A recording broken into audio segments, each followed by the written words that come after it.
สภาแห่งชาติเพื่อลาวพัฒนาปกปักสร้างสรรค์ศาสตร์ลาวให้มันยืนนานสภาแห่งชาติสภาของประชาชนโดยประชาชนเพื่อประชาชน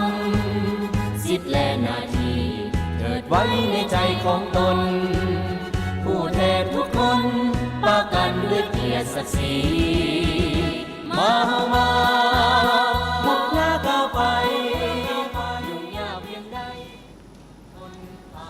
สบายดีท่านผู้ชมที่เคารพสบายดีทำส้มทีหักแพงโทรภาพแห่งชาติลาวต้อนรับทางเข้าสู่การถ่ายทอดสดวาระการดำเนินกองประชุมสมัยสามัญเทื่อที่9ของสภาแห่งชาติสุดที่9อยู่ที่ห้องประชุมใหญ่สภาแห่งชาตินครหลวงเวียงจันทร์ข้าพเจ้าเป็นอุดมสุขันโทพร้อมด้วยลำเงินลาสะอาดรับหน้าที่ดำเนินการถ่ายทอดสดในครั้งนี้ท่านผู้ชมการดำเนินกองประชุมสมัยสามัญเทื่อที่2ของสภาแห่งชาติการดำเนินกองประชุมสมัยสามัญเทื่อที่9ของสภาแห่งชาติสุดที่9มื้อนี้ดำเนินมาเป็นมื้อที่3ซึ่งในมื้อนี้ประธานกองประชุมโดยการเป็นประธานโดยท่านสมมาตรพ้นเสนารองประธานสภาแห่งชาติและเริ่มตั้งแต่ 8 โมงเช้าของมื้อนี้ท่านนางอัมไพวรล้อมบุญแพงเลขาธิการสภาแห่งชาติหัวหน้ากองเลขานุการกองประชุมก็ได้ขึ้นผ่านห้างมติกองประชุมสภาแห่งชาติว่าด้วยการรับรองเอาบทรายงานของรัฐบาลเกี่ยวกับการจัดตั้งปฏิบัติแผนพัฒนาเศรษฐกิจสังคมแผนงบประมาณแห่งรัฐและกับแผนเงินตรา6เดือนต้นปี2025และทิศทางแผนการ6เดือนท้ายปี2025เจ้าและต่อไปนี้เราจะได้ถ่ายทอดสดครั้งนั้นได้รับชมเกี่ยวกับการขึ้นมีความเห็นเพิ่มเติมเกี่ยวกับเรื่องงานรัฐบาลโดยท่านนายกรัฐมนตรีท่านสอนใส่ศรีพันดอนและก็จะได้มีการประกอบความคิดเห็นแล้วใส่กับบทดังกล่าวนี้ตื่มอีกซึ่งท่านผู้ชมที่ตามรับชมอยู่ในปัจจุบันนี้ทุกท่านสามารถประกอบความคิดเห็นในวาระการดำเนินกองประชุมได้โดยโทรมาที่หมายเลขสายด่วน156โดยบ่เสียค่าหรือทุกท่านสามารถเข้าติดตามรับชมวาระการดำเนินกองประชุมต่างๆได้ที่แอปลาวนาซึ่งเป็นแอปของสภาแห่งชาติและอีก2ทางหนึ่งที่ทุกท่านสามารถติดตามรับชมกับวาระของการดำเนินกองประชุมในแต่ละวันได้อยู่ที่ทางรายการพิเศษของโทรภาพแห่งชาติลาวออกการในครั้งนั้นได้รับชมกันแต่วันจันทร์ถึงวันเสาร์ภาคเช้าเริ่มแต่เวลา 7 โมงเป็นต้นไปและภาคค่ำเริ่มแต่เวลา 20:40 เป็นต้นไปเจ้าท่านผู้ชมใน2มื้อที่ผ่านมาการดำเนินกองประชุมสมัยสามัญเทื่อที่9ของสภาแห่งชาติสุดที่9สมาชิกสภาแห่งชาติก็ได้เสนอให้รัฐบาลนี่เร่งแก้ไขหลายๆปัญหาที่เข่งห้อนขับเคลื่อนในการพัฒนาซึ่งวันในวาระของการดำเนินกองประชุมดังกล่าวนี้โดยรวมแล้วบรรดาสมาชิกสภาแห่งชาติก็แม่นได้ประกอบคำคิดเห็นแหละซึ่งในการสุ่มใส่ประกอบคำคิดเห็นเข้าใส่บทรายงานของรัฐบาลเกี่ยวกับคำคิดเห็นเกี่ยวกับการจะตั้งปฏิบัติแผนพัฒนาเศรษฐกิจสังคมแผนงบประมาณแห่งรัฐแผนเงินตราระยะ6เดือนต้นปีแผนงบประมาณระยะ6เดือนท้ายปีและก็ทิศทางแผนการตื่มอีกติดพันกับการจะตั้งปฏิบัติ2วาระแห่งชาติและก็การแก้ไขปัญหาที่เข่งห้อนซึ่งบรรดาสมาชิกสภาแห่งชาติต่างก็มีคำคิดเห็นหลายๆอย่างโดยเสนอให้รัฐบาลนี่นะมีการปรับปรุงบางอย่างเพื่อเฮ็ดให้มันแทบเหมาะกับสภาพปัจจุบันในนั้นก็ยังเห็นว่าบางข้อสำคัญหลายปัญหาที่ยังแก้ไขบ่ทันได้ดีเท่าที่ควรเทื่อแล้วก็ปัญหาที่คงข้างที่กดน่วงทวงดึงให้แก่การพัฒนาเช่นว่าเสนอให้รัฐบาลนี้เล็งแก้ไขปัญหาภัยเงินเฟ้ออัตราแลกเปลี่ยนนอกจากนั้นก็แม่นราคาสินค้าราคาค่าไฟฟ้าที่เพิ่มขึ้นซึ่งส่งผลกระทบในการดำรงชีวิตของประชาชนก็คือส่งผลกระทบต่อการผลิตกสิกรรมของประชาชนทางนี้ก็แม่นเพื่อเป็นสินค้าส่งออกและก็ปัญหาอื่นๆตึมอีกสิ่งที่สำคัญนั่นก็แม่นยังเสนอให้รัฐบาลนี้เล็งปรับปรุงซ่อมแปลงเส้นทางที่เปเพให้สามารถนำใช้ได้ก็คือให้ผู้ที่ใช้รถใช้ถนนสามารถนำใช้ได้ก็คือการพัฒนาประเทศชาติในปัจจุบันเจ้าซึ่งปัจจุบันนี้ในห้องประชุมใหญ่สภาแห่งชาติเสียงกระดิ่งก็ได้ดังขึ้นแล้วเป็นสัญญาณเตือนว่าปัจจุบันนี้กำลังกาเกี่ยมที่จะก้าวเข้าสู่วาระต่อไปอย่างเป็นทางการซึ่งก็จะมีการนำเสนอคืนหรือว่าเพิ่มเติมของท่านนายกรัฐมนตรีท่านสอนชัยศรีพันดอนเกี่ยวกับเวียกงาน ของรัฐบาลและจากนั้นก็จะได้มีสมาชิกสภาแห่งชาติแต่ละเขตเลือกตั้งประกอบความคิดเห็นใส่เพื่อให้มีเนื้อในที่สอดคล้องและก็สมบูรณ์ขึ้นเติมซึ่งในวาระของพิธีเปิดในตอนเช้าของวันจันทร์ที่ผ่านมาทางคณะประจำสภาแห่งชาติก็ถือว่าได้มีการเสนอและก็ประกอบความคิดเห็นหลายหัวข้อที่สำคัญด้วยกันโดยเฉพาะก็คือทางคณะประจำสภาแห่งชาติแม้นได้เสนอโจกการพิจารณาโครงการแห่ธาตุใหม่ทุกประเภทก็คือแห่ธาตุโลหะแห่อะโลหะและแห่หินทุกชนิดนอกจากนี้เราก็ยังเพื่อสุ่มใส่ที่ตามกฎการและประเมินการปฏิบัติโครงการที่ได้รับอนุญาตเป็นต้นก็คือถ้าโครงการใดที่มีความคืบหน้าบ่ปฏิบัติตามสัญญาส่งผลกระทบด้านลบต่อสิ่งแวดล้อมและสังคมแม้จะแจ้งเตือนและกำหนดเวลาให้ปรับปรุงแก้ไขหากกำหนดเวลาให้ปรับปรุงแก้ไขครบกำหนดแล้วบ่สามารถแก้ไขได้แม้จะสั่งยกเลิกสัญญาหรือว่าถอดถอนโครงการนอกจากนี้ทางคณะประจำสภาแห่งชาติก็ยังได้เสนอพิจารณารับรองเอานโยบายสุขยุ่งการพัฒนาเส้นทางในระยะใหม่เพิ่มเติมจากกฎหมายกำหนดโดยแบ่งประเภทเส้นการก่อสร้างด้วยทุนของภาครัฐภาคเอกชนด้วยรูปแบบ BOT และโครงการร่วมมือระหว่างรัฐและเอกชนและก็ยังมีอีกหลายโครงการที่เพิ่นได้เสนอเพื่อให้มีการปรับปรุงและก็แก้ไขขึ้นใหม่เจ้าผ่านการประกอบความเห็นผ่านการเสนอต่างๆซึ่งมื้อเช้านี้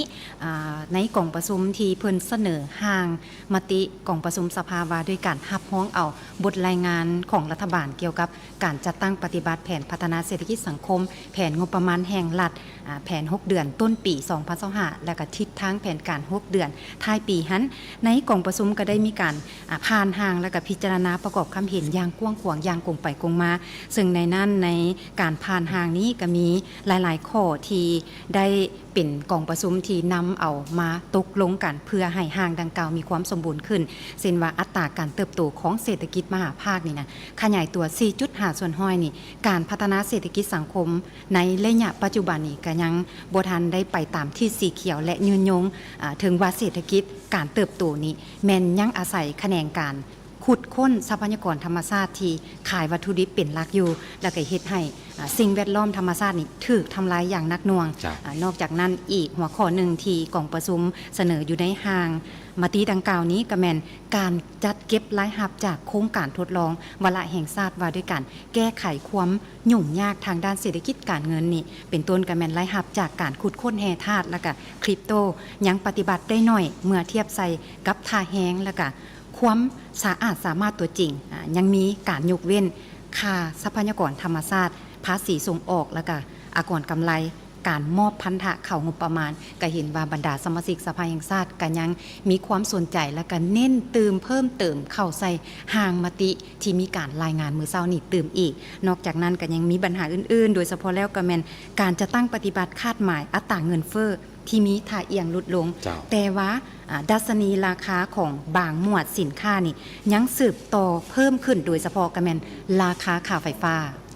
ซึ่งปัจจุบันนี้ในห้องประชุมบรรดาคณะผู้แทนก็ถือว่าประจำที่เป็นที่เรียบร้อยแล้วรอท่าทางคณะประธานพร้อมด้วยท่านนายกเข้าสู่ห้องประชุมก็จะมีการรายงานอย่างเป็นทางการก็คือการนำเสนอเพิ่มเติมเกี่ยวกับแผนพัฒนาเศรษฐกิจแผนงบประมาณแห่งรัฐซึ่งจะนำเสนอในเวลาของการประชุมต่อไปนี้ปัจจุบันนี้นอกเชิญทานรับชมบรรยากาศทางด้านในห้องประชุมทำสมที่เข้ารบในวาระของการดำเนินของประชุมในวันที่9ที่ผ่านมานี้ทางคณะประจำสภาแห่งชาตินอกจากจะมีคำเสนอหลายๆข้อคิดเห็นหลายคำเสนอต่อกับคณะรัฐบาลแล้วก็ยังเห็นว่ามีหลายปัญหาที่ยังคงค้างโดยเฉพาะก็คือการแก้ไขปัญหายาเสพติดยังบ่ทันเข้มงวดเด็ดขาดยังมีการลักษณะลักลอบการเสพและปรากฏการณ์ย่อท่อที่เกิดขึ้นในสังคมย้อนยาเสพติดนอกจากนี้ทางเศรษฐกิจมหาภาคขยายตัว 4.5% แต่การพัฒนาบ่ทันไปตามทิศทางสีเขียวและยืนยงอาศัยการขุดค้นทรัพยากรธรรมชาติขายวัตถุดิบสิ่งแวดล้อมถูกทำลายเงื่อนไขการทำมาหากินของประชาชนแม่นได้รับผลกระทบและยังมีอีกหลายข้อข้องข้างโดยเฉพาะก็คือการลงทุนภายในและต่างประเทศยังบ่ทันแข็งแรงและบ่ทันดึงดูดได้โครงการขนาดใหญ่สัมปทานที่ได้รับการอนุญาตไปแล้วยังซักซ่าแก่ยาวต่ออายุโครงการหลายเทื่อกระทบต่อสิ่งแวดล้อมและสังคม ซึ่งปัจจุบันนี้ทางด้านในห้องประชุมก็ถือว่าเตรียมพร้อมที่จะนำเสนอวาระของประชุมในเวลาต่อไปซึ่ง เจ้าก็จะเป็นคำคิดเห็นเพิ่มเติมเกี่ยวกับเวียกงานรัฐบาล ซึ่งจะขึ้นเสนอเพิ่มเติมโดยทานสอนไซศรีพันดอนนายกรัฐมนตรีจากนั้นก็จะมีการสรุปสั่งรวมเวียกงานของรัฐบาลต่อประธานต่างๆที่ประธานสมาชิกสภาแห่งชาติมีความสนใจต่อเวียกงานของรัฐบาลฉะนั้นต่อไปนี้ข้าพเจ้าขอถือเป็นเกียรติอย่างสูงเชิญทานสอนไซศรีพันดอนนายกรัฐมนตรีขึ้นสั่งร่วมและชี้แจงบางปัญหาต่อกองประชุมใช้เวลา45 นาทีขอแสดงความชมเชย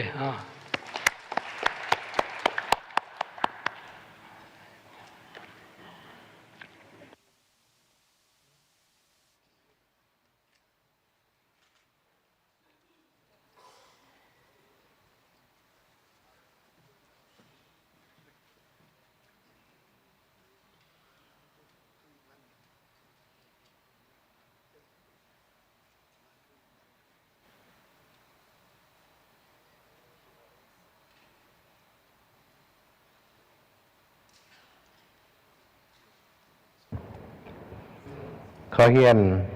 การปอใจสมพรพรหมวิหารกรรมการกรมการเมืองสุด9 พรรคประธานสภาแห่งชาติที่เคารพและนับถืออย่างสูงบรรดาทานคณะประธานกองประชุมบรรดาทานสมาชิกสภาแห่งชาติบรรดาทานแขกที่มีเกียรติที่นับถือหลักแพ่งต่างหน้ารัฐบาลข้าพเจ้าขอแสดงความชมเชยและตีราคาสูงต่อการประกอบความคิดความเห็นของคณะประจำสภาแห่งชาติ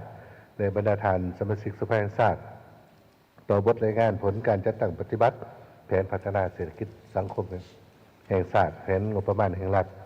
และแผนเงินตราระยะ6 เดือนต้นปีทิศทางแผนอีกจุดสูง6 เดือนถ่ายปี2025ติดพันกับการปฏิบัติวาระแห่งชาติและแก้ไขปัญหาเคียงห่อนทางด้านเศรษฐกิจการประกอบความคิดความเห็นของบรรดาทานโดยเอกสารต่างๆของรัฐบาลชุดที่มีความหมายสำคัญและเต็มไปด้วยความจริงใจสร้างสรรค์กงไปกงมาส่องแสงให้เห็นถึงความเอาใจใส่ความเป็นห่วงเป็นใยและความรับผิดชอบสูงต่อหน้าที่การเมืองของตนในนามเป็นตัวแทนของประชาชนลาวบรรณเผ่าในขอบเขตทั่วประเทศสำหรับคำถามเจ้าจิ้มของคณะประจำสภาแห่งชาติก็คือสมาชิกสภาแห่งชาติตามแจ้งการเลขที่219วันที่9 มิถุนายน2025ที่เสนอข้าพเจ้าและกระทรวงเกี่ยวของชี้แจงเกี่ยวกับเรื่องงานของรัฐบาลต่อกองประชุมสมัยสามัญของสภาแห่งชาติในครั้งนี้เห็นว่ามี6 คำถามนอกจากนั้นก็มีคำสักถามต่อแต่ละของเขตเรื่องงานติดพันกับ6 คะแนนการซึ่งในภาคบ่ายของเมื่อวานนี้บรรดาทานรัฐมนตรีกระทรวงเกี่ยวของและผู้ว่าการธนาคารแห่งสปป.ลาวก็ได้อธิบายชี้แจงต่อคำสักถามเป็นส่วนหลายแล้วข้าพเจ้าแนะนำหัวหน้ารัฐบาลก็เห็นดีเป็นเอกภาพนำบรรดาทานสมาชิกรัฐบาลและหวังว่าบรรดาทานสมาชิกสภาแห่งชาติจะมีความกระจ่างแจ้งได้รับข้อมูลหลายขึ้นในเขาเข้าใจสภาพความเป็นจริงของแต่ละปัญหาที่รัฐบาลกำลังพยายามซุ้มใส่แก้ไขให้ดีขึ้นในโอกาสนี้ข้าพเจ้าขอมีคอมเมนต์เติมจำนวนหนึ่งเพื่ออธิบายชี้แจงต่อเพิ่มเติมต่อ6 คำถามของสภาแห่งชาติดังนี้คำถามที่1เหมือนเพื่อประกันบรรลุการเติบโตเศรษฐกิจมหาภาคและบรรดาขาดหมายการพัฒนาคะแนนการต่างๆประจำปี2025ตามมติของสภาแห่งชาติฉบับเลขที่153รัฐบาลจะมีกลไกวิธีการและมาตรการจะตั้งปฏิบัติใดๆคือดังที่ประชุมได้รับทราบผ่านจากการรายงานในมือเปิดกองประชุมในวันจันทร์วันที่9 มิถุนายนผ่านมาข้าพเจ้าได้เสนอทิศทางและมาตรการละเอียดเพื่อสืบต่อปฏิบัติแผนพัฒนาเศรษฐกิจสังคมและแผนงบประมาณแผนเงินตรา6 เดือนถ่ายปีก็เฉพาะเป็นการปฏิบัติขาดหมายทางด้านมหาภาคที่สภาแห่งชาติได้พ้องเอาแล้วนั้นข้าพเจ้าขอยืนยันขึ้นบรรดาเวียกจุดสุม ในมาตรการที่เสนอไปแล้วนั้นและขอเน้นตืมบางนโยบายมาตรการสำคัญจำนวนหนึ่งดังนี้ 1. เป็นสืบต่อหาประกันเสถียรภาพทางด้านเศรษฐกิจมหาภาคโดยซุ้มใส่แก้ไขปัญหาเคียงข้อนทางด้านเศรษฐกิจและการเงินตามมติตกลงเลขที่ 19 กรมการเมืองส่วนภูมิภาคในนี้เป็นซุ้มใส่ปฏิบัตินโยบายคุ้มครองเงินตราและอัตราแลกเปลี่ยนแบบหัดกุมเป็นต้นเป็นรักษาเสถียรภาพของเงินกีบโดยผ่านการปรับปรุงคลังสำรองเงินตราต่างประเทศให้เข้มแข็งและมีระบบการคุ้มครองที่ดีโดยผ่านการซื้อขายเงินตราเนาะในระบบกระดาน LFX พร้อมนั้นให้ธนาคารแห่งสปป.ลาวเป็นใจกลางในการประสานสมทบกับภาคส่วนเกี่ยวข้องเพื่อควบคุมอัตราเงินเฟ้อให้ลดลงเทอละก้าวโดยผ่านนโยบายการเงินที่เคร่งครัดและปรับปรุงการโฆษณาเผยแพร่ประชาสัมพันธ์ให้สังคมเป็นปกติเพื่อป้องกันการผันผวนของอัตราเงินเฟ้อปรับปรุงระบบการเงินแบบลดศูนย์และสร้างโครงสร้างดิจิทัลของระบบธนาคารเพื่อกระตุ้นการเข้าถึงสินเชื่อพร้อมนั้นก็สืบต่อปฏิบัตินโยบายการเงินโดยจำกัดรายจ่ายงบประมาณของรัฐในเวียกที่บ่จำเป็นที่ด่วนเพื่อรักษาอัตราการขาดดุลงบประมาณตามขาดหมายที่สภาได้พ้องเพื่อบ่เป็นการสร้างหนี้สินเพิ่มเติมแต่ให้บริษัทการลงทุนที่มีประสิทธิผล เช่นโครงสร้างพื้นฐานการศึกษาการรักษาสุขภาพและการเป็นปัวปรับปรุงประสิทธิภาพในการเก็บรายรับภาษีอากรโดยผ่านระบบทันสมัยหรือว่าหันเป็นแบบดิจิทัลและการบังคับใส่ให้ดีขึ้นสืบต่อปฏิรูปและปฏิบัติการอุดหนุนพร้อมทั้งปฏิบัติรายจ่ายอย่างสมเหตุสมผลต่อรัฐวิสาหกิจ 2. มันเพิ่มสืบต่อพัฒนาพลังงานและคุ้มครองการนำใส่ทรัพยากรธรรมชาติให้เกิดผลประโยชน์สูงสุดและยืนยง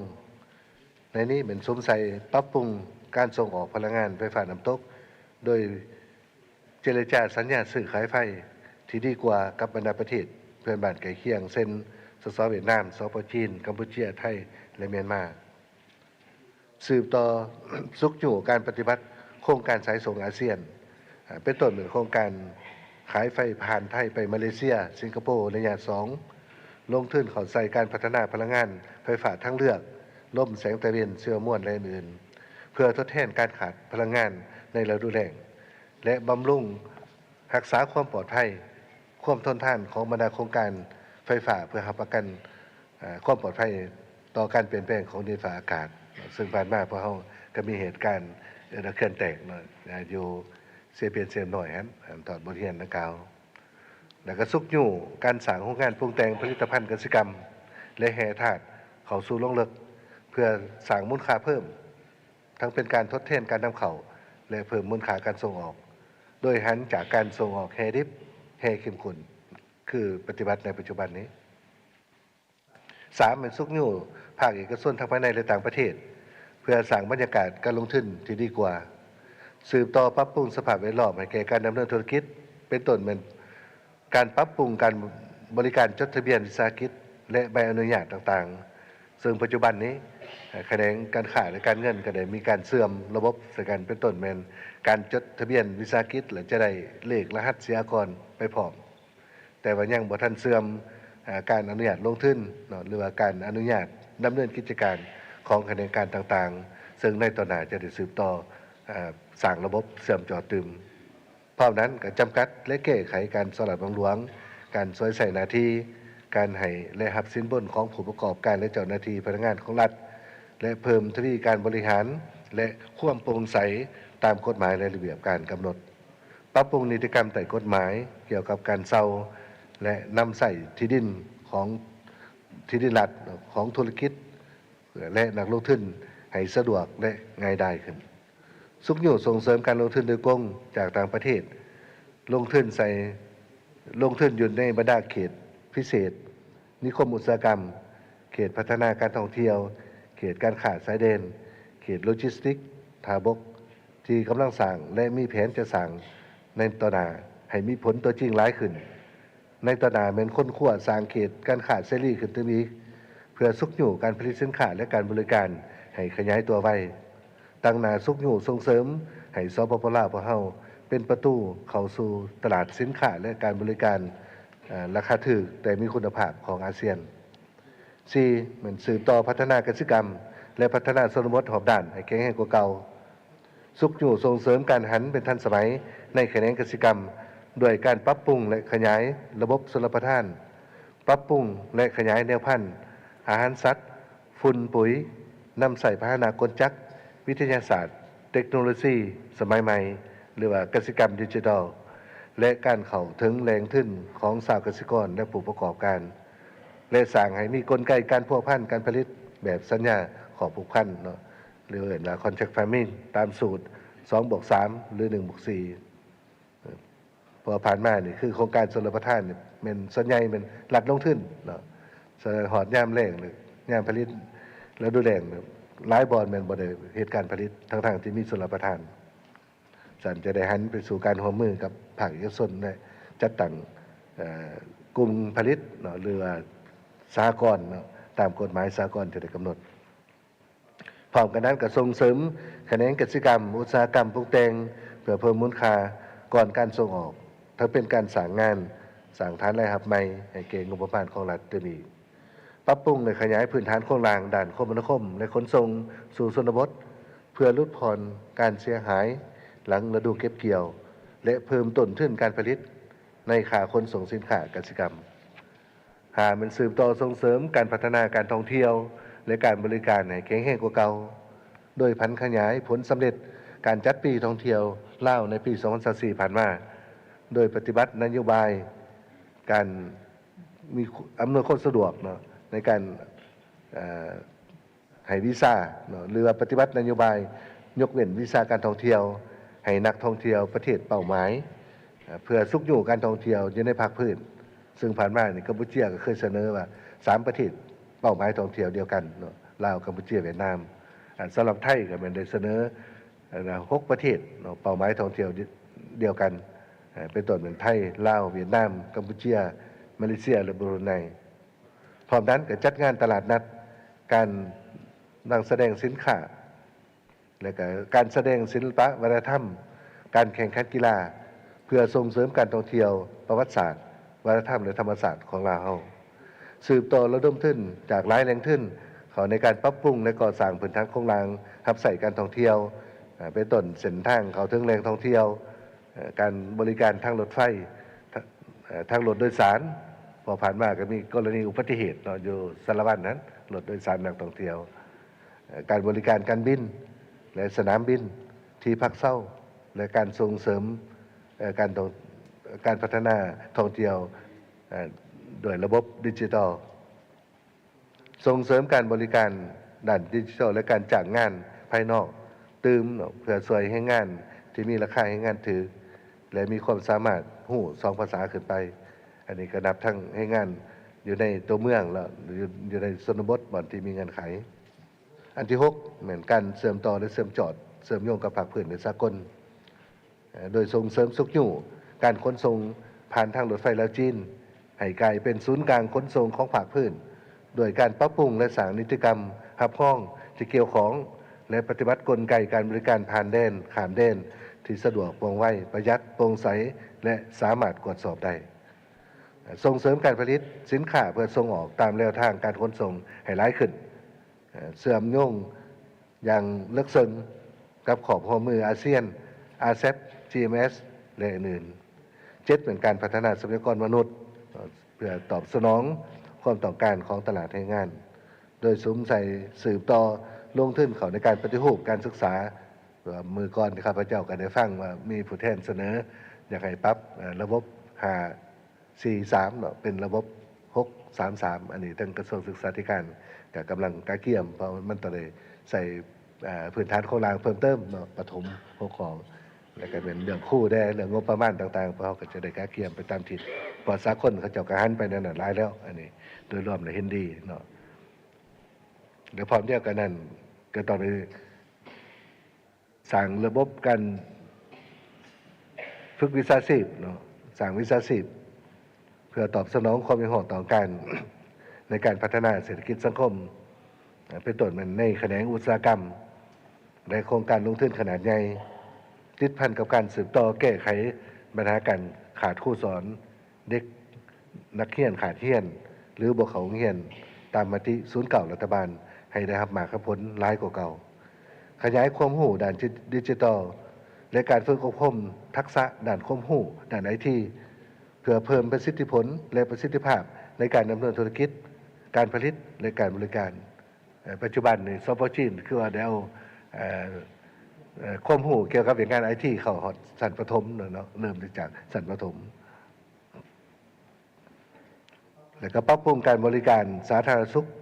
เพื่อสนับสนุนให้งานที่มีประสิทธิผลแต่เหมือนการปรับปรุงระบบการปกครองและสถาบันต่างๆโดยสืบต่อปฏิบัติตามมติ03ของคณะบริหารงานส่วนกลางภาคเกี่ยวกับการปรับปรุงกองจักรจะตั้งส่วนรัฐบาลจะสืบต่อปฏิบัติตามจิตใจดังกล่าวเป็นต้นเป็นการโฮมกระทรวงแขนงการนับทั้งการสั่งการปกครองท้องถิ่นขันตะแสงเนาะดื่มสถานในตอนหน้าจะสืบต่อได้ปรับปรุงการคุ้มครองการเงินของรัฐ ให้มีความโปร่งใสและเพิ่มความรับผิดชอบให้สูงขึ้นตื่มสร้างความเข้มแข็งให้แก่สถาบันต่างๆเพื่อดึงดูดการลงทุนของภาคเอกชนและเพิ่มความรับผิดชอบของพนักงานคุ้มครองโครงการลงทุนของรัฐอย่างมีประสิทธิผลด้านการสอดหลักหลวงโดยผ่านการกวดก้าติดตามของภาคส่วนที่เกี่ยวข้องอย่างเป็นปกติและมีนโยบายปกป้องผู้สนองข่าวข้อมูลต่อกับขบวนการดังกล่าวพร้อมทางบังคับใส่เนื้อบังคับการจัดตั้งปฏิบัติผลการกวดก้าผลการกวดสอบในแต่ละระยะอันที่9มันรับประกันการเติบโตตามถิ่นสีเขียวและยืนยงรับประกันความมั่นคงต่อการเปลี่ยนแปลงของดินฟ้าอากาศ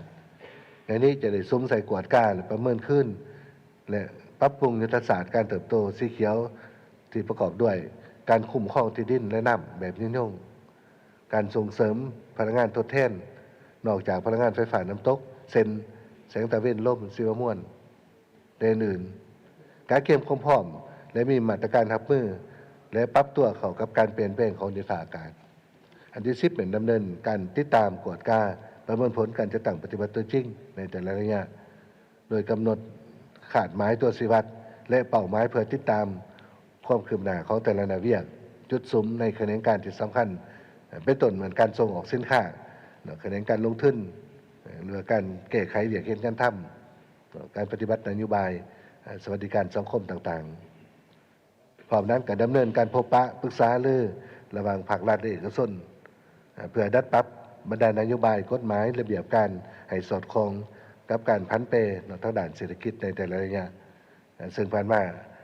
โดยเป็นกระทรวงอุตสาหกรรมการค้าสภาการค้าอุตสาหกรรม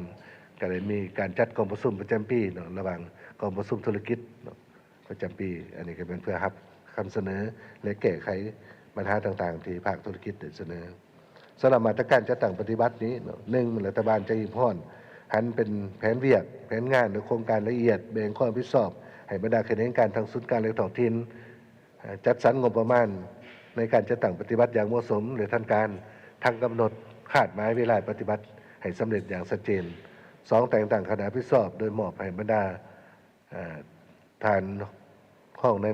รัฐมนตรีผู้สีน้ำของเขตเศรษฐกิจและการร่วมมือเศรษฐกิจกับต่างประเทศในบรรดาหัวหน้าหรือรัฐมนตรีกระทรวงต่าง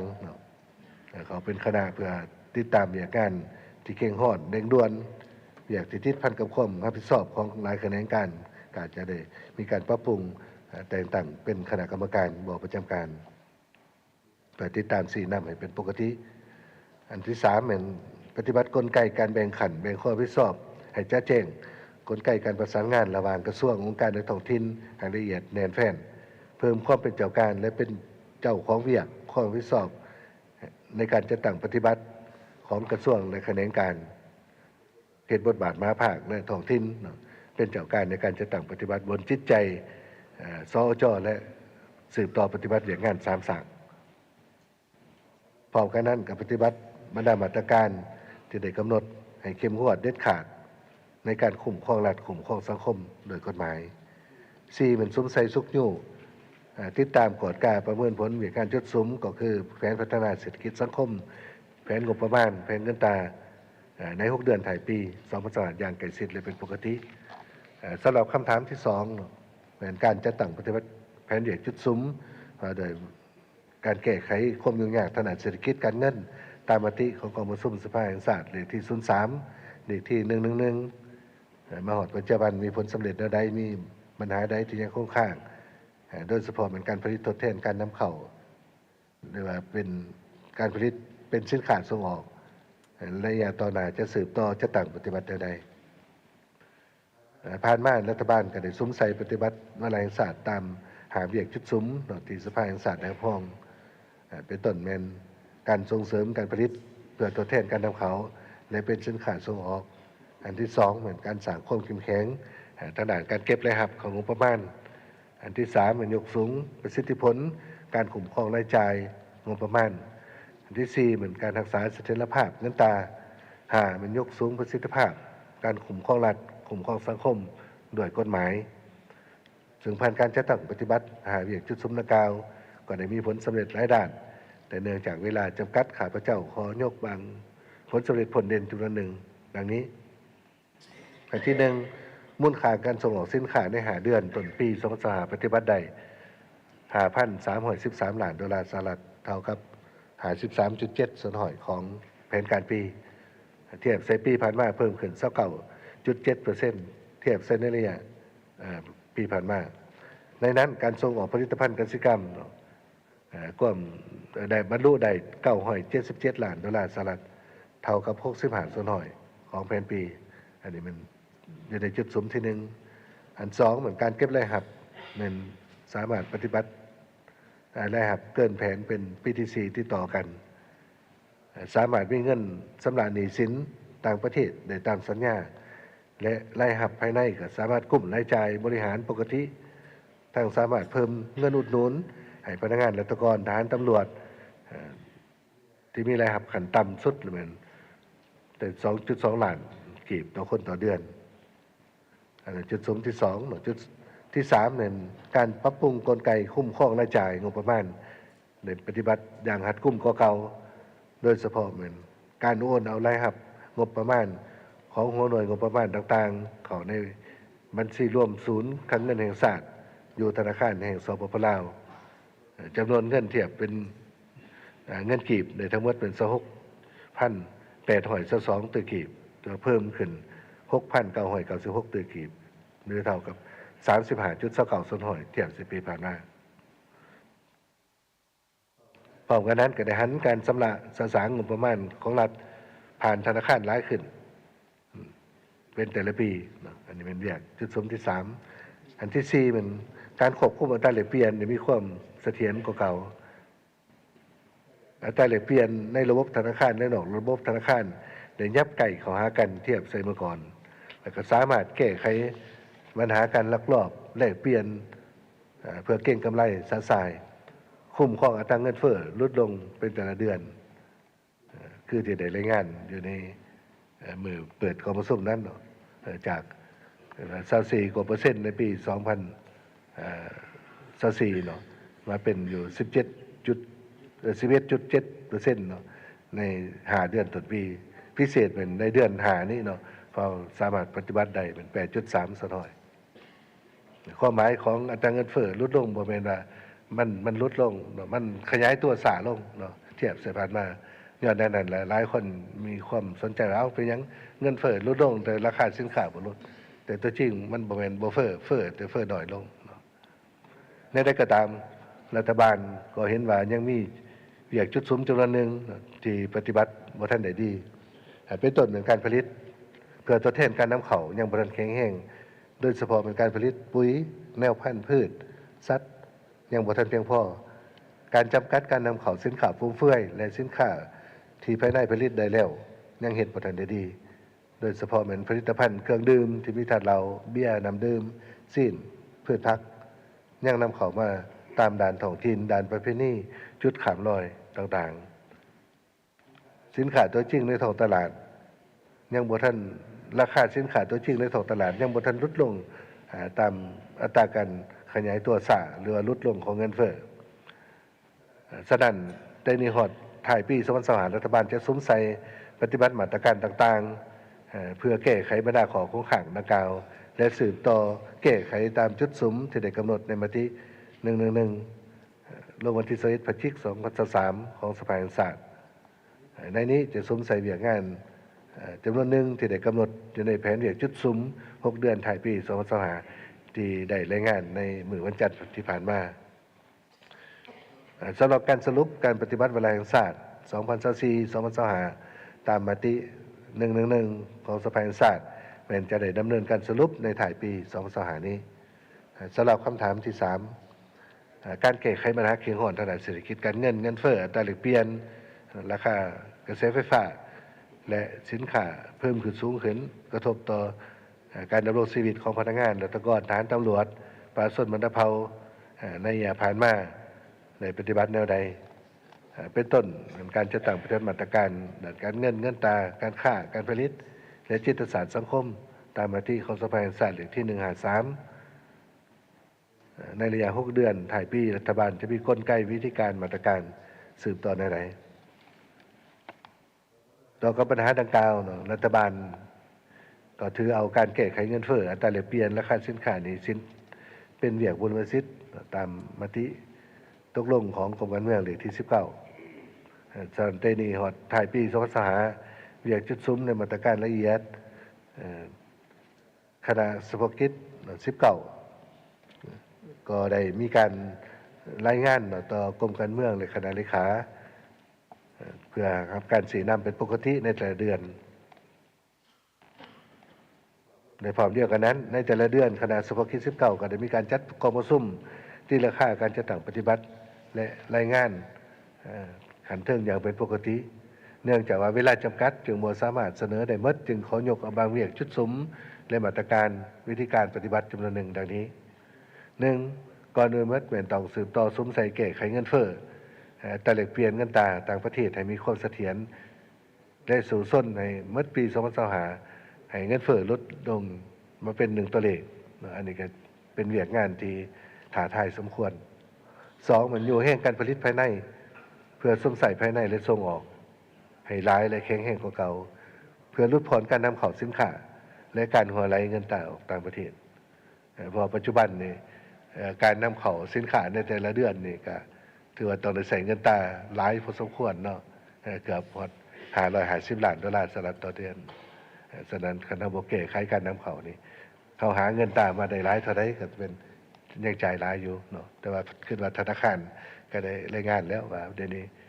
สภาพการดุลชำระของพวกเฮานี่เห็นว่ามีท่าเอียงดีขึ้นหลายจากการขาดดุลชำระในเมื่อก่อนปัจจุบันนี่ก็มีการเกินดุลชำระในแต่ละเดือน100 กว่าล้าน$สหรัฐอันนี้เป็นสัญญาณที่ดีนะอันที่3เป็นนำใส่มาตรการต่างๆเนาะเพื่อเพิ่มคลังสำรองเงินตราต่างประเทศให้หลายขึ้นเพื่อลดผ่อนความกดดันทางด้านอัตราแลกเปลี่ยนและเงินเฟ้อและคลังสะสมแห่งชาติให้เพิ่มขึ้นถึง 4. เป็นซุ้มใส่แก้ไขและคุ้มครองราคาสินค้าในท้องตลาดให้ลดลงกว่าเก่าลดความแตกต้นที่บ่สมเหตุสมผลระหว่างราคาซื้อและราคาขายของพ่อค้าคนกลางพร้อมกันนั้นจะได้ทบทวนขึ้นราคาไฟฟ้าสำหรับกลุ่มเป้าหมายครัวเรือนที่มีรายรับต่ำแน่ใส่แก้ไขปัญหาค่าครองชีพของประชาชนและพนักงานราชการทหารตำรวจให้ดีขึ้นคิดว่าทางกระทรวงอุตสาหกรรมการค้าได้ชี้แจงแล้วเรื่องราคาไฟเนาะไม่ว่า25 เมกะวัตต์ลงมาแล้วมันบ่ได้เสียค่าเนาะมีแต่เกินนั้นแต่ว่าจะได้จำนวน 400,000 กว่าครอบครัวเนาะในประเภทดังกล่าวนั้นในทั่วประเทศแต่ส่วนหลายมันอยู่ในระดับปานกลางมันก็อัตราส่วนหลายอันนี้จะได้ลงลึกเบิ่งรายละเอียดตื่มอันที่5แม่นซุ้มใส่เก็บรายรับงบประมาณตามฐานรายรับที่มีแล้วให้ครบถ้วนโดยการอยู่แห่งการหันเป็นทันสมัยโดยเฉพาะเป็นการเก็บรายรับภาษีอากรอยู่ด่านสากลการเก็บรายรับค่าธรรมเนียมค่าบริการรายรับจากที่ดินเคียงคู่กันนั้นก็จะได้เอาใจใส่คุ้มครองรายจ่ายงบประมาณอย่างเข้มงวดบนจิตใจประหยัด 6. สงสัยแก้ไขหนี้สินต่างประเทศให้สำราญได้ตามสัญญาเจรจากับบรรดาเจ้าหนี้เพื่อดัดปรับโครงสร้างหนี้สังรวมแล้วรัฐบาลต้องรับประกันบ่ให้ประเทศพวกเฮาตกเป็นประเทศที่บ่สามารถสร้างหนี้สินได้พร้อมกันนั้นก็สงสัยแก้ไขหนี้สินโครงการลงทุนของรัฐซึ่งนอกจากให้บุรณสิทธิ์ในการจัดสรรแหล่งทุนปกติแล้วรัฐบาลยังสมใส่งบประมาณบ่วงเกินแผนของส่วนกลางและท้องถิ่นในปี2024ผ่านมาเพื่อมาแก้ไขหนี้สินแบบแก้หนี้แบบมีส่วนลดเติมอีกโดยจะจัดสรรงบประมาณเกินแผนปี2024พูดของส่วนกลางประมาณ500ถึง800ตื้อเพื่อตัดสมแก้ไขหนี้สินตืม7เป็นสมใส่แก้ไขปัญหารถเถื่อนการลักลอบขุดค้นแร่ธาตุการลักลอบตัดไม้ขุดค้นทรัพยากรแร่ธาตุที่บ่ถูกต้องโดยได้มอบให้สายของนายกรัฐมนตรีผู้สีนำเรื่องงานของเขตเศรษฐกิจกันพัวพันหัวมือต่างประเทศเป็นหัวหน้าคณะโดยเฉพาะเป็นคณะ47นยเนาะซึ่งคณะนักกล่าวกับความสงสัยแก้ไขเป็นแต่ละกรณีคำถามที่4เหมือนเพื่อยกสูงคุณภาพการพัฒนาของเขตวัฒนธรรมสังคมเป็นต้นแขนงศึกษาธิการสาธารณสุขแถลงข่าววัฒนธรรมท่องเที่ยวแรงงานและสวัสดิการสังคมรัฐบาลจะมีมาตรการจะตั้งปฏิบัติแนวใดมีกลไกประสานงานนำใส่แรงทุนของรัฐและการระดมทุนจากแรงต่างๆของในการจะตั้งปฏิบัติให้บรรลุขาดหมายขึ้นใดต่อกับปัญหาดังกล่าวรัฐบาลแนมใดก็ให้ความสำคัญและเอาใจใส่ในการพัฒนาของเขตวัฒนธรรมสังคมซึ่งในอย่างผ่านมารัฐบาลก็ได้เอาใจใส่แก้ไขปัญหาการขาดแคลนครูการปราการเรียนตามมติศูนย์เก่าของรัฐบาลปรับปรุงคุณภาพการศึกษาโดยเฉพาะเหมือนการปรับปรุงหลักสูตรการเรียนการสอนแก้ไขปัญหาการขาดแคลนให้งานโดยการระดมทุกภาคส่วนในสังคมมีส่วนร่วมเขาในการสร้างและพัฒนาฝีมือให้งาน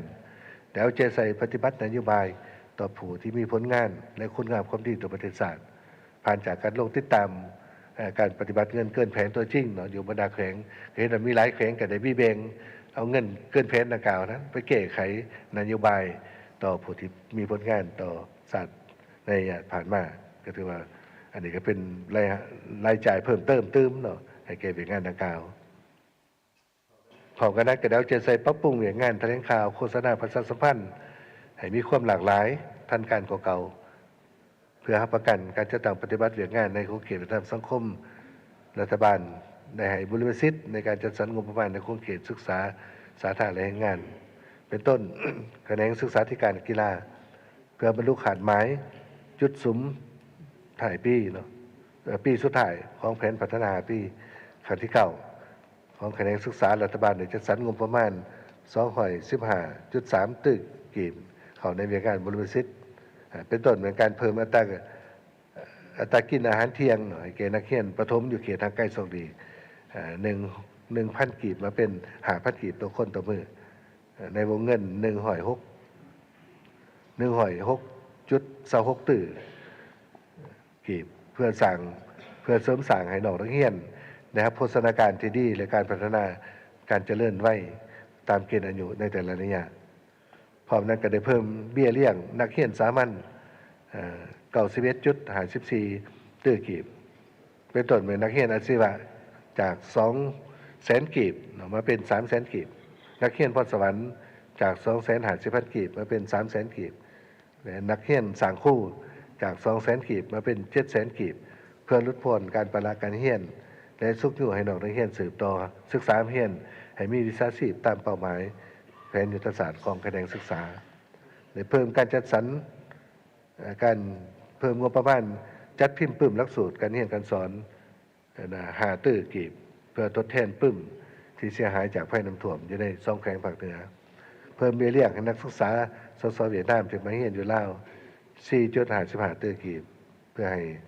เท่าเทียมกับเบี้ยเลี้ยงนักเรียนลาวที่เรียนอยู่สสเวียดนาม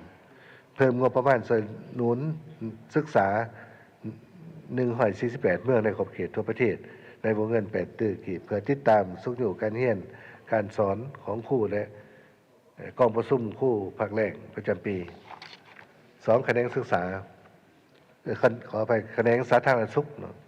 แม้ได้จัดสรรงบประมาณ ในการจัดซื้ออุปกรณ์การแพทย์หรือยาปิ่นปัวพยาธิให้ห้องหมอสุขศาลาเพียงพอด้วยพื้นฐานได้สนองงบประมาณให้กองทุนประกันสุขภาพปี2025ได้เพิ่มขึ้น40ตื่อจาก180ตื่อมาเป็น220ตื่อกีบและแก้ไขหนี้สินกองทุนประกันสังคมประกันสุขภาพ60ตื่อกีบ3คะแนนให้งานสวัสดิการสังคมได้จัดสรรงบประมาณปฏิบัตินโยบายให้ผู้ที่มีผลงานคุณงามความดีต่อการปฏิบัติ25ตื่อกีบบวกกับการนำใส่เงินเกินแผน2024 90ตื่อกีบรวมเป็น115ตื่อกีบเพื่อประกันการปฏิบัตินโยบายต่อผู้ที่มีผลงานปี1954ขึ้นหลังให้สำเร็จขาดตัว4สำหรับอย่างงานแถลงข่าวรัฐบาลก็ได้ระดมการช่วยเหลือจากประเทศเพื่อนมิตรเพื่อพัฒนาพื้นฐานโครงสร้างและการประกอบเครื่องมืออุปกรณ์ของโทรภาพแห่งชาติโทรภาพท้องถิ่นวิทยุกระจายเสียงแห่งชาติสำหรับคำถามที่5รัฐบาลจะมีมาตรการคุ้มครองและแก้ไขผลกระทบจากโครงการพัฒนาต่างๆที่ส่งผลกระทบต่อสิ่งแวดล้อมสังคมและธรรมชาติขึ้นใดเป็นต้นโครงการขุดค้นแร่ธาตุโครงการพลังงานไฟฟ้าต่อคำประทานดังกล่าวนี้ผ่านมารัฐบาลก็ได้ออกนโยบายเพื่อดึงดูดการลงทุนเข้ามาในประเทศซึ่งสามารถดึงดูดการลงทุนในหลายโครงเขตในนั้นหลายโครงการเป็นโครงการพัฒนาแร่ธาตุโครงการพัฒนาพลังงานไฟฟ้าผ่านการจัดตั้งปฏิบัติตัวจริงก็มีหลายโครงการที่พัฒนาได้ดีและมีประสิทธิผลสามารถประกอบส่วนเข้าในการพัฒนาเศรษฐกิจสังคมของประเทศเฮาเป็นต้นเป็นการสร้างรายรับของงบประมาณซึ่งกระทรวงการเงินก็อาจจะได้งานต่อบรรดาฐานสมาชิกสภาแห่งชาติไปแล้วนอกจากก็เป็นการพัฒนาท้องถิ่นการสร้างวิธีการทำแต่เคียงคู่กันนั้นก็ยอมรับว่ามีโครงการพัฒนาจำนวนหนึ่งเหตุบ่ทันได้ดีสร้างผลกระทบต่อสิ่งแวดล้อมธรรมชาติและสังคมโดยเฉพาะเป็นการทำลายป่าไม้ทำลายแหล่งน้ำธรรมชาติหรือว่าแหล่งน้ำไส้เนื้อที่การผลิตของปลาส้นและระบบการขนส่งเป็นต้นเป็นเส้นทางถึงเบเพคือดังสมาชิกสภาแห่งชาติได้ยกขึ้นซึ่งสาเหตุก็มีหลายในนั้นต้นต่อก็เป็นผู้ลงทุนบ่อยากปฏิบัติขั้นตอนการประเมินผลกระทบต่อด้านสิ่งแวดล้อมสังคมตามขั้นตอนกฎหมายและระเบียบการบ่อยากลงทุนเขาในการจ่ายในเรื่องงานหาประกันด้านสิ่งแวดล้อมหรือสังคมด้านหนึ่งการคุ้มครองของรัฐพวกเขาก็ยังบ่ทันเข้มแข็งเข้มงวดและขาดการติดตามเป็นปกติรอถ่าแต่ให้ผู้ลงทุนมารายงานบ่ได้เป็นเจ้าการลงไก่สิทธิเทศกวดกาภาคสนามตัวจริงในอื่นระยะผ่านมาโครงการใดเกิดผลกระทบต่อสิ่งแวดล้อมธรรมชาติและสังคมรัฐบาลก็ได้มีการใช้คู่สัญญาหรือว่าคะแนนที่มีการคุ้มครองเรือท้องถิ่นเกี่ยวของออกคำสั่งโจ๊ะส่วนข้าวในการเคลื่อนไหวจนกว่าโครงการได้มีการปรับปรุงแก้ไขบรรดาขอปกครองต่างๆนี้จึงได้ออกอนุญาตให้สืบต่อพร้อมกันก็ได้มีการปรับไหมกล่าวเตือนการละเมิดสัญญาการละเมิดกฎหมายสถานในต่อหน้าเพื่อคุ้มครองโครงการดังกล่าวและแก้ไขผลกระทบที่เกิดขึ้นจากโครงการพัฒนาเหล่านั้นรัฐบาลย้ำขึ้นว่าจะดำเนินมาตรการที่พวกปฏิบัติอยู่ในปัจจุบันและจะสืบต่อปฏิบัติในต่อหน้าให้เข้มงวดกว่าเก่าพอผ่านมาก็มีสสพเสนอว่าคันเฮ็ดผิดแล้วถอนโลดโครงการแต่ว่าตัวจริงมันก็กระทบต่อการลงทุนของต่างประเทศเพราะความผิดมันมีหลายระดับครับระดับอันตรายคืออยู่นครหลวงจันทน์หน่วยระบบน้ำประปาอยู่เมืองสังทองอยู่สายน้ำสังมันขุ่นเฮ็ดให้บ่สามารถอันนี้เป็นต้องถอนแท้แต่บางโครงการถ้าว่าผู้พัฒนามีความจริงใจแก้ไขแล้วก็พอเขาก็สามารถอนุญาตต่อได้อันนี้ก็ได้ปฏิบัติขึ้นในนั้นส่วนในต่อหน้านี้อันที่หนึ่งจะสงสัยและเข้มงวดต่อการประเมินผลกระทบต่อสิ่งแวดล้อมสังคมแผนคุ้มครองด้านสิ่งแวดล้อมในเวลาปฏิบัติโครงการแผนปิดบ่อและแต่ละจุดสำคัญแต่ละจุดที่ได้ขุดค้นสำเร็จแล้วก็ตอนนี้มีการปรับปรุงโดยทันทีทันใดโลดบ่รอถ่ายสิ้นสุดโครงการจะมาปรับปรุง และพร้อมเดียวกันนั้นก็ให้ผู้สัมปทานได้แก้ไขเนาะโครงการที่มีผลกระทบอยู่ในเขตไก่แรงน้ำหรือโครงการสัมปทานใดอยู่ในเขตไก่แรงน้ำหรือว่าอยู่ไก่หรือนอนอยู่ในเขตการผลิตที่อยู่อาศัยของประชาชน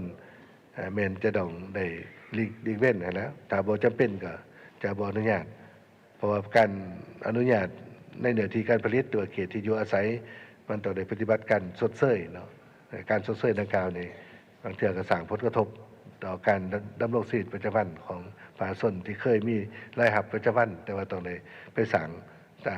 การผลิตขึ้นใหม่เนาะแล้วก็ใช้เวลาถึงมีรายรับปกติอันที่สองแม่นเร่งกวดการบรรดาโครงการที่ได้สัมปทานผ่านมาเป็นต้นแม่นการปฏิบัติเวียกงานสิ่งแวดล้อมโดยเฉพาะโครงการแห่ถาดทดลองที่ผ่านมาที่บ่มีบทประเมินผลด้านสิ่งแวดล้อมนั้นต่อในเหตุบทประเมินผลสิ่งแวดล้อมขึ้นใหม่พร้อมกันนั้นก็นำใส่มาตรการเข้มงวดเด็ดขาดต่อโครงการสร้างผลกระทบต่อสิ่งแวดล้อมในสังคมและก็ทุกโครงการที่ได้อนุมัติในต่อหน้าต้องได้ผ่านการทำข้อบทประเมินผลทางด้านสิ่งแวดล้อมสังคมก่อนจึงให้ลงมือก่อสร้างโดยเฉพาะเป็นโครงการแห่ถาด4รัฐบาลได้โจะถาวรบรรดาโครงการทดลองในหันไปสู่การจะตั้งปฏิบัติตามกลไกปกติตามกฎหมายระเบียบการยุติถาวรโครงการขุดขนเฮคำตกขอนพร้อมทั้งได้ถอนโครงการขุดขนคำตกขอนขึ้นทั้งหมดแล้วพร้อมนั้นได้โจะการพิจารณาโครงการเหตุโลหะธาตุใหม่รัฐบาลยัง มีนโยบายโจะการพิจารณาโครงการเหตุธาตุใหม่ทุกประเภทยกเว้นโครงการเหตุที่เป็นวัสดุก่อสร้างเหตุที่เป็นวัสดุรับใส่การก่อสร้างตามที่ได้เสนอต่อสภาแห่งชาติในเบื้องต้นหาทบทวนบรรดานิติกรรมระเบียบการคุ้มครองด้านสิ่งแวดล้อมนิติกรรมอันใดที่มีแล้วแต่บ่ทันสอดคล้องกับสภาพการเปลี่ยนแปลงตัวจริงก็จะได้มีการปรับปรุงแก้ไขให้ดีขึ้น6เป็นทบทวนขึ้นการแบ่งความรับผิดชอบในแบ่งขัดคุ้มครองการติดตามกฎกาเรื่องงานสิ่งแวดล้อมในโครงการต่างๆระหว่างศูนย์กลางท้องถิ่นให้ชัดเจนกว่าเก่าตามทิศมอบความรับผิดชอบท้องถิ่นมีความเป็นเจ้าการหลายขึ้นและรับผิดชอบหลายขึ้นสำหรับคำถามที่6ในระยะผ่านมารัฐบาลได้เสนอต่อสภาแห่งชาติพิจารณาข้อยกเว้นการปฏิบัติบางมาตราของกฎหมายและนโยบายพิเศษให้แก่โครงการลงทุนโดยเฉพาะมันยกเว้นผ่อนผันภาษีอากรเงินตราต่าง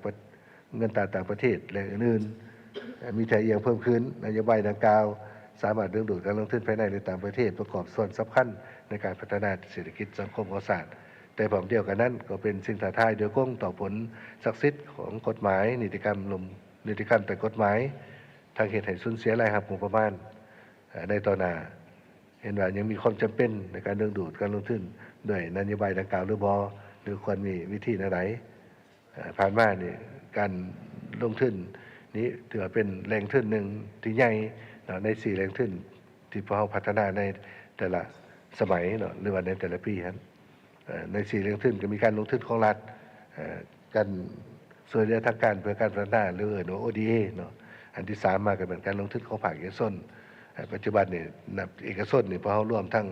เอกชนภายในหรือต่างประเทศอันนี้เป็นความสัดส่วนเป็นส่วนหลายอาจจะเป็นระดับ50%ขึ้นไปของนอกจากนั้นแรงทุนที่4ก็เป็นการประกอบส่วนของสังคมและแรงทุนจากการช่วยเหลืออื่นฉะนั้นการดึงดูดคนคอยการลงทุนนี้โดยเฉพาะมันอยู่ในเขตที่เป็นบุรพสิทธิ์หรือว่าอยู่ในแขนงการบุรพสิทธิ์ที่กรมส่งศูนย์กลางแห่งที่10ก็ได้กำหนด7แขนงการเศรษฐกิจนั้นหรือว่าของเขตบุรพสิทธิ์ก็มันอยู่ในเขตเศรษฐกิจพิเศษเขตนิคมอุตสาหกรรมเขตพัฒนาใหม่หรือว่าเขตโลจิสติกทางบกหรือว่าอันใหม่มันคือเขตการขายเสรีหรือว่าการขายชายแดนต่างๆนี้อันนี้พวกเขาก็จะได้สมนโยบายดึงดูดการลงทุนนั่นแหละแต่ว่าก็จะได้เบิ่งตื้มว่าอันใดเขาควรยกเว้นอันใดทางการเงินก็เสนอว่าบ่ควรจะเน้นว่าเรื่องการยกเว้นจะเป็นการลดทอนนั่นจะดีกว่าเนาะเพื่อก้าวเข้าไปปฏิบัติตามกฎหมาย อาจจะเป็นการเสียภาษีอากรแต่ในอัตราลดผ่อนซึ่งในนโยบายสร้างทางกันก็ได้เสนอเนี่ยโดยเฉพาะเป็นตัวอากรมูลค่าเพิ่มเนาะหรือว่าน้ำมันเนาะอย่างต่างๆนั้นอันนี้ก็จะได้สืบต่อคนครัวตอนใดๆก็ตามข้าพเจ้าคิดว่าอันนี้ก็ควรพิจารณาเป็นแต่ละกรณีพอมีบางบอนนี่คือเขต3ประเภทป่าเนาะที่พอคุ้มครองหันแต่มันไฟฟ้าก็ต้องไปพัฒนาอยู่หันเฮธาตุก็ต้องไปพัฒนาอยู่หันเรือบางเส้นทางเนาะก็ต้องผ่านคือปัจจุบันนี่เส้นทางเวียงจันทร์ฮานอยอยู่แขวงบุรีคำไส้เนี่ยมันก็ต้องผ่านเขตป่านะอันจำเป็นเนี่ยเขาก็ต้องได้เฮ็ดแต่ก็ต้องได้ขอหันเปลี่ยนนั่นแหละหันเปลี่ยนประเภทป่าใหม่ไปสู่การพัฒนาเฮธาตุการพัฒนาพลังงานการพัฒนาพื้นฐานโครงสร้างต่างๆอันนี้จะได้ขอเบิ่งเป็นแต่ละกรณีตามจุดสมถามว่าพอเข้าบ่ให้นโยบายบางโครงการก็บ่เกิดยกตัวอย่างคือเส้นทางคู่ขนานเนาะจากบึงถัดหลวงไปหาดงมะค่ายเนาะเพื่อระบายการสัญจรทาง13เข้ามาสู่ตัวเมืองนี้ก็บ่สามารถเกิดขึ้นได้ฉะนั้นมีบางอันที่เฮาอยากได้นี่เฮาต้องให้นโยบายเนาะแต่บ่แม่นให้ทั่วไปอันนี้คิดว่าก็ขอเสนอต่อคมซุ่มขึ้นในนั้นแล้วทั้งหมดนั้นก็เป็นบางเนื้อในที่จำนวนหนึ่งที่ข้าพเจ้าจะขอได้เปลี่ยนต่อคมซุ่มสภาในนี้ขอให้บรรดาทานสมาชิกสภาแห่งชาติสืบต่อติดตามกวดก้าเพื่อให้การสนับสนุนในการปฏิบัติหน้าที่เวียกงานของรัฐบาลเพื่อผ่านผ่าความยุ่งยากทางด้านเศรษฐกิจการเงินและแก้ไขบรรดาปรากฏการณ์หย่อถอดต่างๆในสังคมในบรรดาเข่งห้อนอาจจะเป็นด่านแรงงานหรือว่าด่านการศึกษาหรือว่าสาธารณสุขต่างๆให้มันรับการปรับปรุงดีขึ้นมาหอนี้การอธิบายชี้แจงต่อหัวข้อที่ได้กำหนดก็สิ้นสุดเพียงเท่านั้นทางบรรดาทานในคณะประธานสมาชิกสภาแห่งชาติหากมีปัญหาใดสนใจตื้มอยากให้ข้าพเจ้าอธิบายตื้มก็ขอเรียนเชิญขอขอบใจ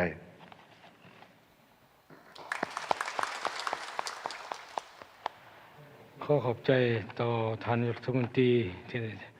ชี้แจงเพิ่มเติมต่อบางปัญหาที่ผู้แทนได้ตั้งขึ้นขอขอบใจหลาย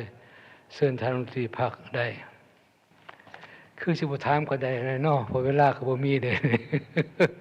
ทนายสักถามไว้เด้อเพราะจัดเวลามาจากจ่อจนถึงทนายซะ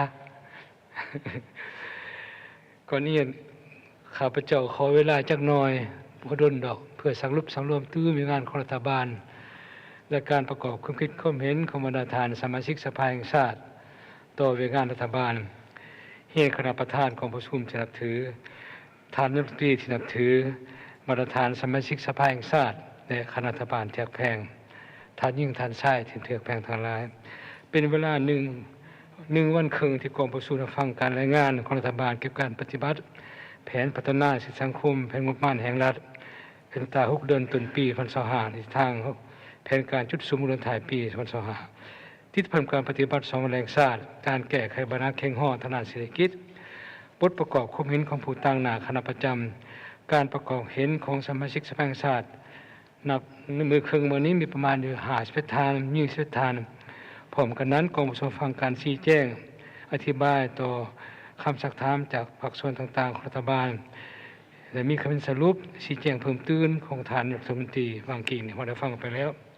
ในนามกองประธานกองประชุมข้าพเจ้าขอมีคำเป็นสั่งร่วมตีราคาเกี่ยวกับผลการประกอบความคิดความเห็นของบรรดาทานสมาชิกแห่งชาติต่อบริการของรัฐบาลโดยรวมแล้วเห็นว่าบรรดาทานสมาชิกแห่งชาติได้ซุ่มสติปัญญาลงลึกคุณขั้ววิเคราะห์วิจัยประกอบความคิดความเห็นเสผลการปฏิบัติแผนพัฒนาสังคมดังกล่าวอย่างกงไปกงมาตลอดแนว6 เดือนที่ผ่านมาอย่างกงไปกงมาและมีความสอบสูงมีบรรยากาศฟุดฟื้นสร้างสรรค์และก็มีจุดสูงเพื่อให้เห็นได้ปัญหาต่างๆและก็รัฐบาลนำไปปรับปรุงแก้ไขให้ถูกต้องสอดคล้องกับกฎหมายมติของสภาแห่งชาติก็คือสภาพความเป็นจริงของประเทศเราบรรดาทานที่ถือหลักแพงเพื่อประกันเหตุการณ์ปฏิบัติแผนพัฒนาสังคมแผนงบประมาณแห่งรัฐแผนเงินตรา6 เดือนต้นปีและทิศทาง6 เดือนถ่ายปีมีความสำเร็จตามขัดหมายที่เอาไว้ข้าพเจ้าในนามประธานกองประชุมขอมีความสั่งร่วมโดยย่อผลกองประชุมดังนี้ 1. ตัวแผนพัฒนาสังคมแห่งชาติแผนงบประมาณแห่งรัฐแผนเงินตรา6 เดือนต้นปีและทิศทาง6 เดือนถ่ายปี กองประชุมเห็นดีเอกภาพโดยพื้นฐานต่อบริงานของรัฐบาลและตีราคาสูงต่อความพยายามของรัฐบาลในการจัดตั้งปฏิบัติมติกองประชุมสภาแห่งชาติเกี่ยวกับแผนพัฒนาสิทธิสังคมแห่งชาติแผนงบประมาณแห่งรัฐถึงว่าสภาพแวดล้อมสากลภาคพื้นจะมีความสับสนมีหลายสิ่งท้าทายมีทักษะโอกาสและขาดดอกยากก็ตามแต่เบื้องรวมแล้วรัฐบาลก็สามารถจัดตั้งนำพาปฏิบัติแผนมาสังคมแห่งชาติแผนงบประมาณต่างๆในไตรมาสที่1เฮ็ดให้เศรษฐกิจเติบโต 4.5% การเก็บรายรับได้ตามแผนขาดคะแนนหมดปีนี้จะได้ลื่นแผนการแก้ไขข้อทุกข์ยากรับการจะใช้กูเก่าซึ่งได้ประกอบส่วนสำคัญเข้าในการปรับปรุงชีวิตประจำวันของประชาชนบนเผ่าให้ดีขึ้นเป็นกว่าเก่าข้าพเจ้าต่างหน้ากองประชุมขอแสดงความตบมือชมเชยอีกทีหนึ่งเคียงคู่กับผลสำเร็จกล่าวนั้นยังเห็นว่าการปฏิบัติแผนพัฒนาสังคมในระยะผ่านมานี้ก็มีความยุ่งยากบางด้านจำนวนหนึ่งเป็นต้นการปฏิบัติงานจำนวนพัฒนาสามารถบรรลุขาดหมายที่สภาแห่งชาติมองเป็นต้นการเติบโตของบางแขนงเศรษฐกิจการปฏิบัติรายจ่ายงบประมาณการปฏิบัตินโยบายผลิตสินค้าทดแทนนำเข้ายังบ่ทันเป็นกระบวนการที่แข็งแรงกว้างขวางขาดหมายสู่ส่วนจำนวนหนึ่งในกรมเขตธรรมสังคมและการรูปร่างความทุกข์ยากนี่ถือว่ามีบางอันก็บ่ทันบรรลุตามแผนการที่กำหนดไว้ซึ่งผู้แทนได้เสนอเพิ่มเติมดังนี้1ตัวเศรษฐกิจมาภาค1ตัวโครงประกอบเศรษฐกิจนี้การเติบโตทางด้านเศรษฐกิจใน6เดือนต้นปีสามารถบรรลุ 4.5 อัตราเงินเฟ้อมีแต่ลดลงประมาณ 10% โดยเฉลี่ยแต่ว่ามันก็มีผลกระทบต่อการดำรงชีวิตของพนักงานทางตำรวจประชาชนบรรดาเผ่าจำนวนหนึ่งที่มีความยุ่งยากฝืดเครื่องบวกกับราคาสินค้าราคาไฟฟ้าก็ได้เพิ่มขึ้นซึ่งปัญหานี้น้อยบ่น้อยกันหลายก็ส่งผลกระทบต่อแนวคิดจิตใจของประชาชนของพนักงานต่อความหาวความหันในการบุกบุญเหตุเวียกเมื่อวานนี้ก็ได้เว้ากันหลายสมควรต่อปัญหานี้ทางรัฐมนตรีกระทรวงการค้าก็ได้ชี้แจงแล้วว่าจะได้นำปัญหานี้เพื่อปรึกษารัฐบาลตื่มประเมินขึ้นตื่มปัญหาราคาไฟฟ้าแหละพอไปใช้ผู้แทนกันก็บ่อยากอธิบายรู้สึกอุกใจผู้มีสิทธิ์เลือกตั้งนี่ไปใช้เขาก็ถามปานใดสิแก้ไขราคาไฟฟ้านี่สันมันก็ได้ก็ตามบางเทื่อพอสิมีวิธีเฮ็ดเวียกร่วมกันระหว่างสภาแห่งชาติกับพวกเฮานี่แหละอันนึงก็ต้องอธิบายประชาชนเข้าใจอย่างสมเหตุสมผลเบื้อง2ก็ต้องมียุทธวิธีจังไดในการปรับราคาให้มันสมเหตุสมผลขึ้นตื้มในสภาคือปัจจุบันนี้ฉะนั้นปัญหานี้ทางกระทรวงการค้าได้รับปากแล้วสินำเสนอต่อรัฐบาลตื้มตัวนี้นะปัญหาที่2นี้มันว่าการอัตราเติบโตทางด้านเศรษฐกิจใน6เดือนท้ายปีนี่คาดคะเนขยายตัวประมาณอยู่ GDP นี่ 4.8 คือเป็นขาดหมายที่สูงเพื่อบรรลุขาดหมายดังกล่าวจึงเสนอให้รัฐบาลจะใช้การขุดค้นทางบ่มสอนทางด้านเศรษฐกิจสร้างฐานรับที่มีความมั่นคงเพื่อสู่อยู่การเติบโตทางด้านเศรษฐกิจบรรลุตามขาดหมายจองไว้โดยเฉพาะการส่งออกสินค้าที่มีคู่สัญญาแล้วก็อยากให้เฮ็ดซะตรงนี้ปรากฏว่าหลายได้คู่สัญญาได้บางบ่อนเขาก็ส่งบ่ได้ตามขาดหมายซ้ำทางด้านปริมาณคือญี่ปุ่นบ่เกาหลีใต้เขาอยากซื้อล้านก็ได้รัสเซียก็ต้องการไผก็ต้องการกาแฟนี่ปรากฏว่าเขาปริมาณเขาต้องการหลายแต่บ่มีขายเขาเจ้าบ่ได้แต่พญานสุมันเอาใจใส่จัดสรรเขตผลิตกำหนดเขตปลูกเขตเลี้ยงนี่ให้มันแจ้งตื้มเลยกับคนประเมินขึ้นเขตปลูกพันธุ์มากมันเหมาะสมหรือยังเขตปลูกเขตเลี้ยงคือทางที่กระทรวงเกษตรกรรมว่าเมื่อวานเมื่อก่อนนี้ว่าเขตปลูกเขานี่เขตเลี้ยงสัตว์นี่เขตปลูกพืชอุตสาหกรรมที่มีคุณค่าสูงคือกาแฟโสมนี่ต่างๆนี่คนเบิ่งขึ้นมาหมดปัจจุบันคือโสมเสกอมีชื่อมีเสียงปัจจุบันนี่ขั้นพร้อมรักษาหมดประจักษ์เป็นเขตเป็นคะแนนจะหมดพวกสหายไปเบิ่งไม่สื่อโสมมาหาปีโสมเสกอสิได้เขาซื้อมาแล้วเขาไปโสมอื่นมาแล้วนี่บ่มีเลยมันนี่หัวพันนี่เด้โสมพาทีมีคุณค่าสูงคือหยังนี่เพราะยังไปค้นคว้ากันสร้างเป็นผลิตภัณฑ์ที่ดีของเราคือแขวงเชียงขวางบ่ธงสามเมืองโทเป็นยาบักดี ไผก็ซื้อไผก็เอาแต่ว่าเขตบุกลุกหมดอันนี้ข้าพเจ้าคิดว่าอันนี้แม่นว่าผลิตภัณฑ์ที่มีเฮามีท่าแห้งคันเอาคุดคนได้นำใส่ได้จะเป็นเกินเป็นคำมหาศาลที่สุดคันเฮาปรุงแต่งดีๆบ่ต้องเป็นดอกเอาอันอื่นมาให้เอาของลาวนี่มันก็ดีคือกันคือซาลาวก็ดีได้ซาปักซองไผสิเอาบ่มีชื่อเสียงซาผู้สันเสียงของไผสิเอาบ่มีชื่อเสียงนี่และอื่นๆอันนี้ท่าแห้งของเฮาพวกสหายซึ่งข้าพเจ้าคิดว่าปัญหานี้ควรตั้งหน้า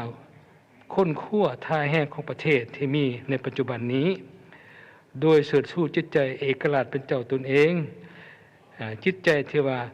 สร้างเศรษฐกิจเอกราชเป็นเจ้าตนเองให้มันสูงกว่าเก่าตัวมันหายแล้วอันนี้อันที่หนึ่งข้าพเจ้าคิดว่าพร้อมกันนั้นอาจจะเอาใจใส่สุกยู่ส่งเสริมเขตการเป็นกลุ่มการสร้างสหกรณ์แบบใหม่เพื่อสามารถเข้าถึงแหล่งทุนในตลาดมือวานเว้ากันแห้งมันต้นภายประชาชนบุกลุกเขตผลิตกาแฟตัดหมดปัจจุบันเสียวันไหนอีกไปปลูกมันต้นหมดปัจจุบันราคามันต้นตกคือจำปาสักนักได้อย่างไรนักเห็นบ่สิมาหันปลูกกาแฟขึ้นออกใส่เวลาโดนเสียเงินเสียคำอีกประชาชนทุกลงตื่มอีกราคาซึ่งข้าพเจ้าควรจะตั้งการเป็นจุดชนบทมันดีเป็นต้นเป็นการกลุ่มผลิตสากลนี่คันถ่ายประชาชนเฮ็ดเอกเทศกระแจกกระจายโอ้ขุมของอย่างเว้ากันบ่ได้บ่ฟังประชาชนกับพ่อประชาชนก็บ่ง่ายบ่เท่าใดอันนี้ค่อยเป็นบทเรียนพวกสายสนัยรัฐบาลสินำเบิ่งดูกฎหมายสากลก็มีแล้วนี่แหละนโยบายกับกลุ่มผลิตก็มีแล้วแต่ว่าการจัดตั้งตัวจริงมันบ่เป็นรูปธรรมปานใดยังบ่อยู่มายากกันได้หั่นแหละจักมีตัวแบบดีบ่เว้ากันอยู่ตัวแบบแต่ตัวจริงจักมีหลายประเด็นบุกเฮาก็บ่ได้ลงเลยสนับสนุนกระทรวงกสิกรรมกระทรวงเกี่ยวของอื่นก็คือกรรมธิการของสภาติดตามกฎกาเบิ่งสากลในจักบอนแท้บ่ได้มีตัวแบบแท้เมื่อได้กระจัดกองประชุมทั่วประเทศบ่รู้สรุปงานสากลหรืองานกลุ่มผลิตนี่ให้กระทรวงกสิกรรมเฮ็ดสิบ่ดีกว่าบ่เพื่อตีราคาขึ้นว่าชาวเกษตรกรเฮ็ดแบบเก่าบ่ได้เด้ต้องไปสู่เทคนิคใหม่ต้องมีการจัดตั้งต้องเปลี่ยนแปลงความคิดใหม่หมดเฮ็ดเอกเทศกระเจกระจายบ่เจริญรุ่งเรืองดอกเด้ออันนี้พ่อแจ้งในพวกสายนั่นแหละในการลงทุนของรัฐนี้ในระยะผ่านมาการติดตามกฎการคุ้มครองโครงการลงทุนรัฐที่ศูนย์กลางอนุมัตินี่แต่จะตั้งปัจจุท้องถิ่นมีความยุ่งยากหนี้สินก็แพงเพิ่มขึ้นหลายการชำระหนี้สินโครงการของรัฐยังแก่ยาวสิได้สร้างผลกระทบต่อผู้ประกอบการสร้างภาระในการสำระต้นทุนโดยดอกเบี้ยเงินกู้ธนาคารฉะนั้นจึงเสนอรัฐบาลคนขั้วจะคุมงบประมาณบ่วงอันใดหนึ่งสำระหนี้สินโครงการที่มีมูลค่าข้างสำหรับบ่สูงแต่2-3ตึกลงมานี่อย่าให้ขาดโตซะสำเร็จซะว่าเขาจะวิ่งเต้นไปหาพวกนั้นพวกนี้อีกพวกเฮาหับหลายคนจนเมื่อยแล้วคงบ่อยากเอาซื่อๆเลยจะให้แก้มันขาดโตซะไหลหมดทั่วประเทศนี่ประมาณนี้มีจักฮู้หน่วยแท้สำหรับหมดซะอันที่สองนี้การปฏิคุมขึ้นโครงการสินของรัฐในสภาพจริงๆความต่างแหลกเปลี่ยนราคาสินค้าอุปกรณ์ก่อสร้างมูลค่าเพิ่มขึ้นในสมทบต่อมูลค่าโครงการเหตุในการปฏิบัติโครงการศึกษาแก่ยาวบรรทัดดังกล่าวนั้นมีจำนวนเพิ่มขึ้นถ้าปล่อยปะบรรทัดกล่าวแก่ยาวไปจะเกิดปัญหาใหญ่ยากที่จะแก้ไขได้ฉะนั้นจึงเสนอให้รัฐบาลคือพรรคส่วนของฮีบฮ้อนคนขั้วดัดแก้มูลค่ารัฐแก้เพิ่มมูลค่าโครงการของรัฐตามกฎหมายว่าด้วยการเงินโครงการทุนของรัฐให้สะดวกไว้มีกลวิธีการในการปฏิบัติที่จะแจ้งก็ต้องเบิ่งในหูหน่วยราคาการก่อสร้างนี่ข้าพเจ้าคิดว่าบ่ฮู้กระทรวงยทคนี่จักเพิ่นกำหนดในหูหน่วยราคาก่อสร้างทางก่อสร้างตึกอาคารต่างๆอย่าให้สมเหตุสมผลตื่มประหยัดตื่มนั่นแหละเพื่อบ่ให้มันฟุ่มเฟือยนั่นตัวนี้อันที่3นี้โครงการก่อสร้างพลังของเราเป็นเรื่องที่มีความสำคัญหลายเป็นปัจจัยกระตุ้นเศรษฐกิจฉะนั้นจึงเสนอให้ภาคส่วนเกี่ยวข้องคือรัฐบาลค้นคว้าความทุนของรัฐเข้าในการก่อสร้างพลังกำลังให้มีจุดสุมโดยเฉพาะการซ่อมแปลงเส้นทางเขตทางไกลศอกหลีกการก่อสร้างเส้นทางเลียบชายแดนทางหลวงแห่งเน้นเส้นทางหลวงแห่งชาติโครงการฟื้นฟูไฟฟ้าฉุกเฉินสืบต่อพบความยุ่งยากการก่อสร้างเส้นทางเปเพโครงการส่วนพัฒนาชนบท แก้ไขความยากอยู่ชนบทการก่อสร้างตะฟักเจือนล้วนจะเป็นเรื่องงานที่มีความสำคัญโดยติดพันกับการปกรักษาเขตนำดินแดนของประเทศตะฟักเจือนนี่พ่อก็บอกกันหลายแล้วแต่มาถึงปัจจุบันคืบหน้าช้าอยู่อย่างเงินไขงบประมาณหรือบ่สอดคล้องได้เพื่อแก้ไขงานหีบด่วนดังกล่าวนั้นจึงเสนอให้รัฐบาลคือภาคส่วนของอยากให้ลดพรโครงการเสนอใหม่นี่เฮ็ดโครงการได้ให้แล้วในสุกปีงบประมาณนั้นๆหรือต่อไปเท่านั้นอันใดบ่จำเป็นก็อยากให้ลดพรบ่ให้จากตาใหญ่กว่าท้องแหละแบ่งคันคุ้มครองของการทุนของรัฐที่มีมูลค่า50ตึกลงมาให้ท้องถิ่นผู้พิการคือใช้นายกว่าเมื่อกี้นะครับเจ้าที่ดีละหมดแล้วนะก็ได้ตกลงกันแล้วเนี่ยอันนี้แหละอันที่4นี้จะให้คนคั่วหิมฮ้อนงบประมาณเพื่อซุ้มปฏิบัติโครงการก่อสร้างฟื้นฟูภัยฉุกเฉินเป็นต้นโครงการฟื้นฟูก่อสร้างทางเลข8ให้สำเร็จโดยไวเพื่ออำนวยความสะดวกให้แก่การคมนาคมขนส่งสินค้าการสัญจรไปมาคนขวบปรับปรุงยกระดับสนามบินภายในของบรรดาแขวงพร้อมทั้งยกระดับเส้นทางเชื่อมต่อสถานีรถไฟเส้นทางยุทธศาสตร์เชื่อมโยงกับประเทศที่มีตลาดห้องหับของพวกเราแล้วส่วนตัวแผนการ6 เดือนถ่ายปีนี้อยากให้รัฐบาลก็คือภาคส่วนของเบื้องขึ้นหลักการจัดสรรงบประมาณลงทุนที่สภาแห่งชาติทำห้องในกองประชุมสุดที่6ตามอัตราส่วน60 30และ10โดยเฉพาะซุ้มเส้นสำราญนี้ให้แก้บรรดาโครงการหนี้สินที่จัดตั้งปฏิบัติสำเร็จผลแล้วและก็จัดตั้งมันดุลแล้วให้มันแล้วซะแก้ตัวนี้บ่ให้แก้ยาวอีกบริการซึ่งเอกชนนี้ก็มีกี่ท่านนายกก็เว้าแล้วโดยพื้นฐานเห็นดีเสนอปฏิบัติกฎหมายโดยการส่งเสริมการลงทุนอย่างเข้มงวดต่อโครงการลงทุนเอกชนที่บ่ปฏิบัติตามสัญญาโครงการบ่มีประสิทธิผลเสนอให้โตอย่างขาดตัวควรเปิดประมูลเปิดกว้างให้แก่การลงทุนที่มีความพร้อมที่เป็นมืออาชีพเพื่อประกันความโปร่งใสและตรวจสอบได้เพิ่มทวีความจะใส่ติดตามประเมินผลโครงการลงทุนทางประเทศที่บ่ปฏิบัติขั้นตอนและระเบียบการกฎหมายบริตัวคะแนนเศรษฐกิจนี่อันที่1ตัวคะแนนกสิกรรมป่าไม้นี่อยากให้เบิ่งมันว่าการปฏิบัตินโยบายที่ต่อปัจจัยการผลิตกสิกรรมที่บ่ทันเข้มแข็งนี่บ่ทันสามารถตอบสนองกับความต้องการตัวจริงโดยเฉพาะการส่งเสริมด้านฝุ่นด้านปุ๋ยอาหารสัตว์เพราะเห็นว่ายังมีการนำเข้าไปจำนวนลงหลายซึ่งส่งผลกระทบให้ต้นทุนเขาสูงขึ้นอันนี้จะขอให้กระทรวงเกษตรกรรมและกระทรวงการค้าและกระทรวงเกี่ยวกับอื่นคนขวแก้ไขสาบานานี่เพราะเขาก็บอกกันล้นแล้วก็เอกชนก็ลงทุนจนคงเขตก็มีอยู่แต่ต้องมีการแนะนำเขาเจ้าและเพื่อแก้ไขบรรณาธิการนั้นเสนอให้รัฐบาลซุ้มทุนห้องการผลิตดึงดูดลงทุนของภาคเอกชนเขาในการในเวลาในตื่มอีกอันที่2เสนอรัฐบาลใช้ส่งเสริมการจัดตั้งผลิตเป็นต้นคือข้าพเจ้าได้บอกการสหกรณ์กลุ่มผลิตขนาดน้อยขนาดกลางตามกฎหมายอันนี้ก็เพื่อสร้างความเข้มแข็งของชาวเกษตรกรพร้อมกันนั้นก็ยู่แห้งการผลิตเกษตรกรรมให้หลายขึ้นเพิ่มที่ยกอันดับเทคนิควิชาการเทคโนโลยีหันเป็นทันสมัยเพื่อยกอันดับการผลิตเกษตรกรรมให้ชาวเกษตรกรสูงขึ้นกว่าเก่าสร้างให้มีโครงงานตัวแบบใหม่ๆในการผลิตผลตัวแทนนำเข้าหรือสมใส่ภายในหรือส่งออกมีความเข้มแข็งพร้อมทั้งจัดสรรเขตปลูกเขตเลี้ยงอื่นๆอันนี้ข้าพเจ้าได้เน้นลงเกี่ยนี้เรื่องปัญหาหนึ่งอีกนั่นว่าการปฏิบัติคำสั่งของนายกรัฐมนตรีเรื่องที่11นะเกี่ยวกับเพิ่มทวีการเข้มงวดในการคุ้มครองปกปักษาพัฒนานำใส่ป่าใหม่ที่ดินป่าใหม่ต้านสกัดกั้นการบุกรุกทำลายป่าใหม่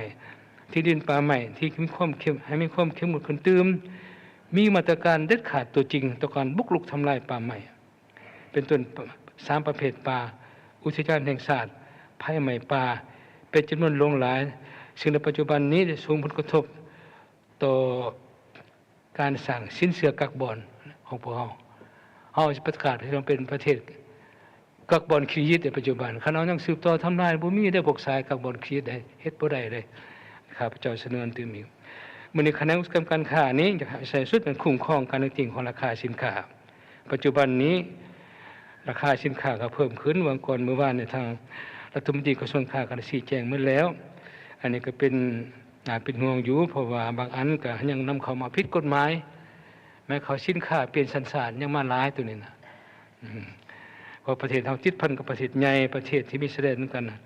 ฉะนั้นก็ให้ท่านรัฐบาลทั้งกระทรวงอุตสาหกรรมการค้าคนครัวเบิ่งรูปการวิธีการและสิคุ้มครองในการค้าชายแดนอันนี้ตั้งปัญหาหลายเทื่อตัวนี้นะให้มีหมากมีผลกว่าเก่าเพื่อหัดกุมกว่าเก่าเนาะ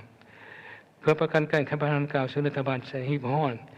กำหนดรายการสินค้าที่ผลิตภายในเพื่อทดแทนนำเขาและเพิ่มที่การปฏิบัติมาตรการจำกัดนำเข้าสินค้าฟุ่มเฟือยปัจจุบันนี้แหละเพิ่มเฮ็ดอยู่สินค้าฟุ่มเฟือยเรื่องรถหรูบอกต่างๆยังจำกัดไว้นำเข้าเถอะที่ว่ามาตรการนี่สืบต่อเฮ็ดอยู่ตรงนี้มันนี้อันที่หนึ่งอีกจะเอาใส่มันซุ้มใส่ส่งเสริมจุฬาวิสาหกิจขนาดน้อยขนาดกลางนี่แหละและให้เข้าถึงสินเชื่อของธนาคารให้หลายขึ้นเพื่อกระตุ้นการผลิตของประชาชนให้หลายขึ้นปัญหานี้ก็เว้ากันเรื่องเมื่อวานทางผู้ว่าการธนาคารก็มาชี้แจงหมดแล้วแต่ว่ามันก็ยังขอดซักซากแก่ย่างบ่ไปบ่มาก็คือสิเจ้าทีมคอยทีมเจ้าบ่มานานนี่ก็คอยทางรัฐบาลชี้นำมึงรู้เป็นไหนมันจะบ่ไปบ่มาหรือว่ามันเป็นไหนบ่อันนี้ข้าพเจ้าก็ยังมีเสียงจมว่าอยู่มันภาคส่วนธุรกิจอย่างอื่นหรือว่าได้บ่นี่ก็บ่ทันให้กวดกาทั้งสภาแน่พอกันกรรมธิการเกี่ยวข้องก็คือสมาชิกสภาอยู่เขตต่างๆก็คนลุ่งลึกกวดกาบ่เป็นหยังกลไกจะเป็นนี่ย้อนหยังแน่ย้อนบ่มีทรัพย์สินบ่สินเชื่อบ่ต่างๆมาค้ำประกันจะบ่ได้บ่หรือว่าแก้ยืดแก้ยาวมีเจตนาได้หนึ่งบ่อันนี้ค่อยกวดกาครั้งนี้นั่นแหละอันนี้ก็เป็นหลักการธนาคารใช้ยืมก็บ่ง่ายเด้เขาต้องกดต้องกล้าคักแน่ก็ธรรมดามันแล้วแต่ว่าก็ต้องให้ได้มันได้เข้าถึงแรงทุนแท้เนาะแล้วบรรณาคมเขตจังหวัดการที่คนทรงนี้มันว่ามันหาเหตุด่วนสุดเป็นหีบห่อนซ่อมแปลงฟื้นฟูบรรดาเส้นทางที่เพนักไปต้นเส้นทาง13เหนือเส้นทางเขตภาคเหนือให้สามารถสัญจรไปมาอย่างปกติเอาใจใส่ติดตามกฎการก่อนก่อสร้างประธานให้มีคุณภาพตื่มพร้อมทั้งคนข้อก่อสร้างปรับปรุงเส้นทางที่เป็นเส้นทางยุทธศาสตร์ป้องกันศาสตร์ป้องกันของเมืองตามแล้วแสดงต่างๆเนี่ยอันนี้ข้าพเจ้าก็ผู้แทนเป็นห่วงหลายเด้หลายเส้นทางคือแขวงสิงห์บุรีนี่ก็ยังคือเก่าบ่ทันไปทันมาเท่าปีมื้อนี้แขวงจำปาสักบุข้าพเจ้าท่านฮู้ก็ใกล้กันหมดเขตแสดงแล้วแขวงอื่นคือกันแหละอยากให้เบิ่งขึ้นใหม่บนจุดซุ้มแท้คนซุ้มทอนไปให้มันดีมันในการคุ้มครองน้ำหนักรถนี้วานก็เว้ากันหลายแล้วอยากให้กระทรวงยทขนี่เข้มงวดขึ้นตื่มอีกจริงอยู่อีกส่วนลงทุนก็หลายเด้แต่ว่าบ่ฮู้ว่าจักนั้นได้คุ้มได้บ่น้ำหนักนี่อันนี้คนเบิ่งตื่มแม่เป็นต้นคุดคนส่งน้ำหนักแห่ฐานมันจะเกินน้ำหนักเกินไปอยากให้เถือก็มีมาตรการเด็ดขาดคันเกินนักแท้ก็ต้องปรับไหมตามระเบียบกฎหมายแท้บุคคลปณิประนอมกันแน่เนาะก็ขอเห็นมันเฮ็ดเข้มงวดตื่มต่อโครงการป้องกันตะฟังเจือนนี้ตามแล้วสนามแสดงระหว่างประเทศนี่จะให้มีความเห็นว่ามีความคืบหน้าช้าหรือมีหลายจุดถูกซ้อเจือนหายแห้งมาถึงปัจจุบันนี้ก็แม่นว่าคือบางแขวงบรรดาสมาชิกสภาแขวงนั้นก็ถือว่าคือเขต7ก็อยากจมอยู่ก็ว่านุพข้าพเจ้าอยู่ฉันก็อยากให้เบิ่งดูสิคนแนวใดแน่เนาะก็ให้สืบต่อจัดซึ่งประมาณแหละปัจจุบันนี้การสนมประปาเห็นว่าอยู่ตัวเมืองใหญ่นี่บ่เพียงพอการสวมใส่เป็นตัวนครหลวงเวียงจันทน์นี่ขาดแค่น้ำประปาเป็นวงกว้างเฮ็ดให้ประชาชนจุ่มว่าได้ผลกระทบต่อการมีสิทธิ์ของเขาเจ้านี่ฉะนั้นเสนอให้ภาคส่วนเกี่ยวข้องคนครัวเบิ่งเป็นต้นกระทรวงยทขนี่สิมีมาตรการแน่ๆเพื่อแก้ไขปัญหาเนี่ยมันลุล่วงไปมันในคงเขตทรัพยากรธรรมชาติสิ่งแวดล้อมนี้มันว่าเอาจะใส่สุดเดือเอาจะใส่ปฏิบัติการประเมินผลกระทบสิ่งแวดล้อมเพื่อให้ปัญหาผลกระทบต่อการประโยชน์ของประชาชนและสิ่งแวดล้อมทำลายอย่างล่วงหลายจึงเสนอภาคส่วนเกี่ยวข้องเอาใช้ในการติดตามกฎกากรณีมีมาตรการละเมิดกับคนปฏิบัติเข้มงวดแต่ปัญหาหนึ่งมันผ่านการอนุมัติการให้เช่าสัมปทานในของรัฐนี่ผู้ลงทุนในกิจการต่างๆมีจำนวนหลายจึงมีความจำเป็นต้องกวดกาประเมินขึ้นทั้งหมดบรรดาโครงการดังกล่าวนั้น ตามกำหนดตามกฎหมายกำหนดเนื่องจากว่ามีหลายโครงการเนี่ยการดำเนินบ่มีประสิทธิผลบ่ปฏิบัติพันธะตามสัญญาดำเนินการซักซ่าเป็นการจับจองไว้ซื่อๆอันนี้กฎการทดลองเบิ่งเมื่อได้สภากับกระทรวงเกี่ยวข้องร่วมกฎการตัวจริงกันได้ครับพระเจ้าสิคนใดๆตัวนั้นเฮ็ดให้รัฐเสียโอกาสและบ่มาพันธะอย่างครบถ้วนตามกฎหมายให้กฎการนำการเบิ่งเมื่อเธอจะตั้งคณะกรรมการร่วมกรรมการเกี่ยวข้องกับสภากับกระทรวงเกี่ยวข้องของรัฐบาลไปกวดนำกันเบิ่งบางเทื่อสิเห็นปัญหาบ่จักเพื่อบ่ให้เข้าข้างเอาข้าวผู้นี้และคงเขตพลังงานบ่แห่นี้เสนอเบิ่งขึ้นเกี่ยวกับนโยบายโครงสร้างราคาไฟฟ้านำใช้ปัจจุบันนี้ตามการจมว้าของสังคมสองแสงของสังคมก็คือบรรดาท่านผู้แทนในกองประชุมเมื่อวานเมื่อก่อนนี้ว่าราคาจากสูงจากน้อยว่านั้นเด้ข้าพเจ้าเองก็บ่ได้ขอให้ทั้งรัฐมนตรีกระทรวงการเนี่ยกระทรวงการค้าเบิ่งขึ้นซะเพื่อแรงงานรัฐบาลเบิ่งสิโค่นแก้ตอนใดมีวิธีแน่เพื่อให้มันเหมาะมันสมเนี่ยเนาะเฮ็ดให้กระทบต่อสิทธิภาพส่วนพนักงานการผลิตภาคกสิกรรมอุตสาหกรรมของธุรกิจขนาดน้อยขนาดกลางนับทั้งสั่งการส่งเสริมการผลิตภายในรักษาบ่ให้ธุรกิจโรงจักรโรงงานต่างๆปิดตัวลงก็บ่ได้เห็นโรงงานได้ปิดเถือแต่ว่ามันก็มีหางเสียงโจมว่าเขาให้กฎการตัวจริงบ่มันแม่นแท้บ่เขาสิปิดหรือเขาต้องเว้าซื่อๆอันนี้คนลงลึกข้างในเพื่อกฎการเบิ่งเป็นได้แน่ซึ่งข้าพเจ้าตัวนี้จะให้ทางภาคส่วนเกี่ยวข้องไปถึงกระทรวงการค้าบริษัทไฟฟ้าลาวเบิ่งตื่นปัญหานี่แหละมื้อนี้การลงทุนของภาคเอกชนนี้สมาชิกภาคแห่งชาติเห็นว่ารัฐบาลสามารถดึงดูดการลงทุนจากนักลงทุนต่างประเทศเป็นต้นการขุดค้นแร่ธาตุมีจำนวนเพิ่มขึ้นอันนี้ดีแล้วแต่ว่าการสืบโตคนขั้วประเมินเบิ่งนโยบายกลไกมันมอบเงินรัฐบาลก่อนแล้วแลกเปลี่ยนตื่มนั่นว่ารัฐบาลอนุญาตให้ขุดค้นแร่ธาตุนั้นกลไกตัวนี้เฮ็ดมาในเวลาศาสตร์นี่มันได้2 ปี 3 ปีแล้วแต่ต่อไปสืบโตให้ถึงนี้บ่ตัวจะจ่ายซะ$10 ล้าน$20 ล้านค่อยเอาบ่ให้เจ้าสัมปทานคนไกลสืบต่อบ่หรือสิว่าจังได๋เพราะว่าตัวนี้มันก็มีด้านดีด้านความเสี่ยงของมันคือกันอันนี้ครับขอให้คนขั้วตื่นตัวนี้ให้สืบต่อคนขั้วเบิ่งว่าคนไกลนี่มันจะเฮ็ดได้ยาวปานใดตื่นปานใดตื่นอีกเนี่ยระยะยาวดีบ่หรือระยะสั้นนี่พอได้ระยะยาวสิโคตรจังได๋คนที่ตามกฎหมายสิบ่ดีก็บ่เพราะว่าอันอย่างที่มันนั่นครับพระเจ้าอยากเสนอให้ทางภาคส่วนเกี่ยวข้องได้ค้นคว้าเบิ่งตัวนี้สิโคตรจังได๋เพื่อให้มันมีความคันเฮ็ดบ่ดีมันก็สิบ่แห้ก็สิเบิดไปนั่นแหละบกแห้งลงหัวสมมุติเป็นมันสิบกแห้งลงแล้วเฮาเองก็ได้เงินสนั้นแล้วก็บ่ก็สนั้นนั่นแหละฉะนั้นยังเรื่องคุ้มครองอีกครับพระเจ้าอยากให้เบิ่งขึ้นปัญหานี่แต่ข้าพเจ้าเห็นดีคำเสนอของสายนายกนี้และกองประชุมเห็นดีสนับสนุนเกี่ยวกับการพิจารณาให้จงแห่ธาตุทุกประเภทถือว่าตัวนี้กองประชุมมีความเอกภาพสูงต่อข้อเสนอของท่านนายกแล้วโครงการมีคุณอาสาบ่ปฏิบัติสัญญาส่งผลกระทบด้านลบต่อสิ่งแวดล้อมสังคมธรรมชาติบัดนี้มีมาตรการเข้มงวดตามกฎหมายอีหลีและใครเบิ่งขึ้นกลไกการเก็บและหับจากโครงการพัฒนาแห่งฐานของงบประมาณแห่งรัฐเนื่องจากว่าผ่านมามีการอนุญาตให้จัดตั้งหลายโครงการแต่การเก็บพันธะของมันของรัฐจำนวนหนึ่งเห็นว่าบ่ได้ตามขาดหมายที่กฎหมายกำหนด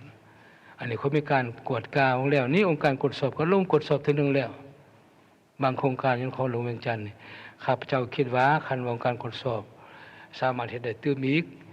ก็มีโอกาสการกฎสอบลงกฎกาตื่มกฎสอบตื่มบางโครงการใดที่รัฐบาลให้เนาะมีความจำเป็นมันในตัวคะแนนวัฒนธรรมสังคมนี้ส่วนใหญ่เห็นดีนำนำการเสนอของท่านนายกเมื่อกี้นี้มีแต่เอาใจใส่ตื้มปัญหาที่การประละการเรียนคุณภาพศึกษาการสนองให้สามารถตอบสนองความต้องการงานในยามไม่คนขั้วจัดสรรงบประมาณของการงานศึกษาทันสุขตื้มให้สมคู่ความสำคัญของงานดังกล่าวนะและเอาใจใส่บริหารด้านสาธารณสุขให้แก่พ่อแม่ประชาชนเข้าถึงพ่อแม่ประชาชนแท้และบรรหารอื่นนักทางหารบันเทิงหาดเสริมสวย และอื่นก็จะมีการคุ้มครองที่มันแตะต้องถึงสุขภาพของประชาชนนับทั้งเรื่องอาหารการกินการนำเข้าสินค้าจากต่างประเทศต่างๆขอให้มีการกวดกล้าคุ้มครองคุณภาพเติมและเติมน้ำในสภาพที่บุคลากรที่เป็นสนุมผู้เฮานี่มีทางเองออกแห่งงานหาเลี้ยงชีพเพื่อสร้างรับแก่สิทธินั้นทั้งสิทธิ์จึงเป็นโอกาสดีในการพัฒนาสิ่งแม่งานต่างๆในปัญหาหนึ่งที่ผู้แทนสงสัยมันว่าคู่องค์ประกอบคุณเข้าเฮียนมาแรสันสูงมีทางเองลดลง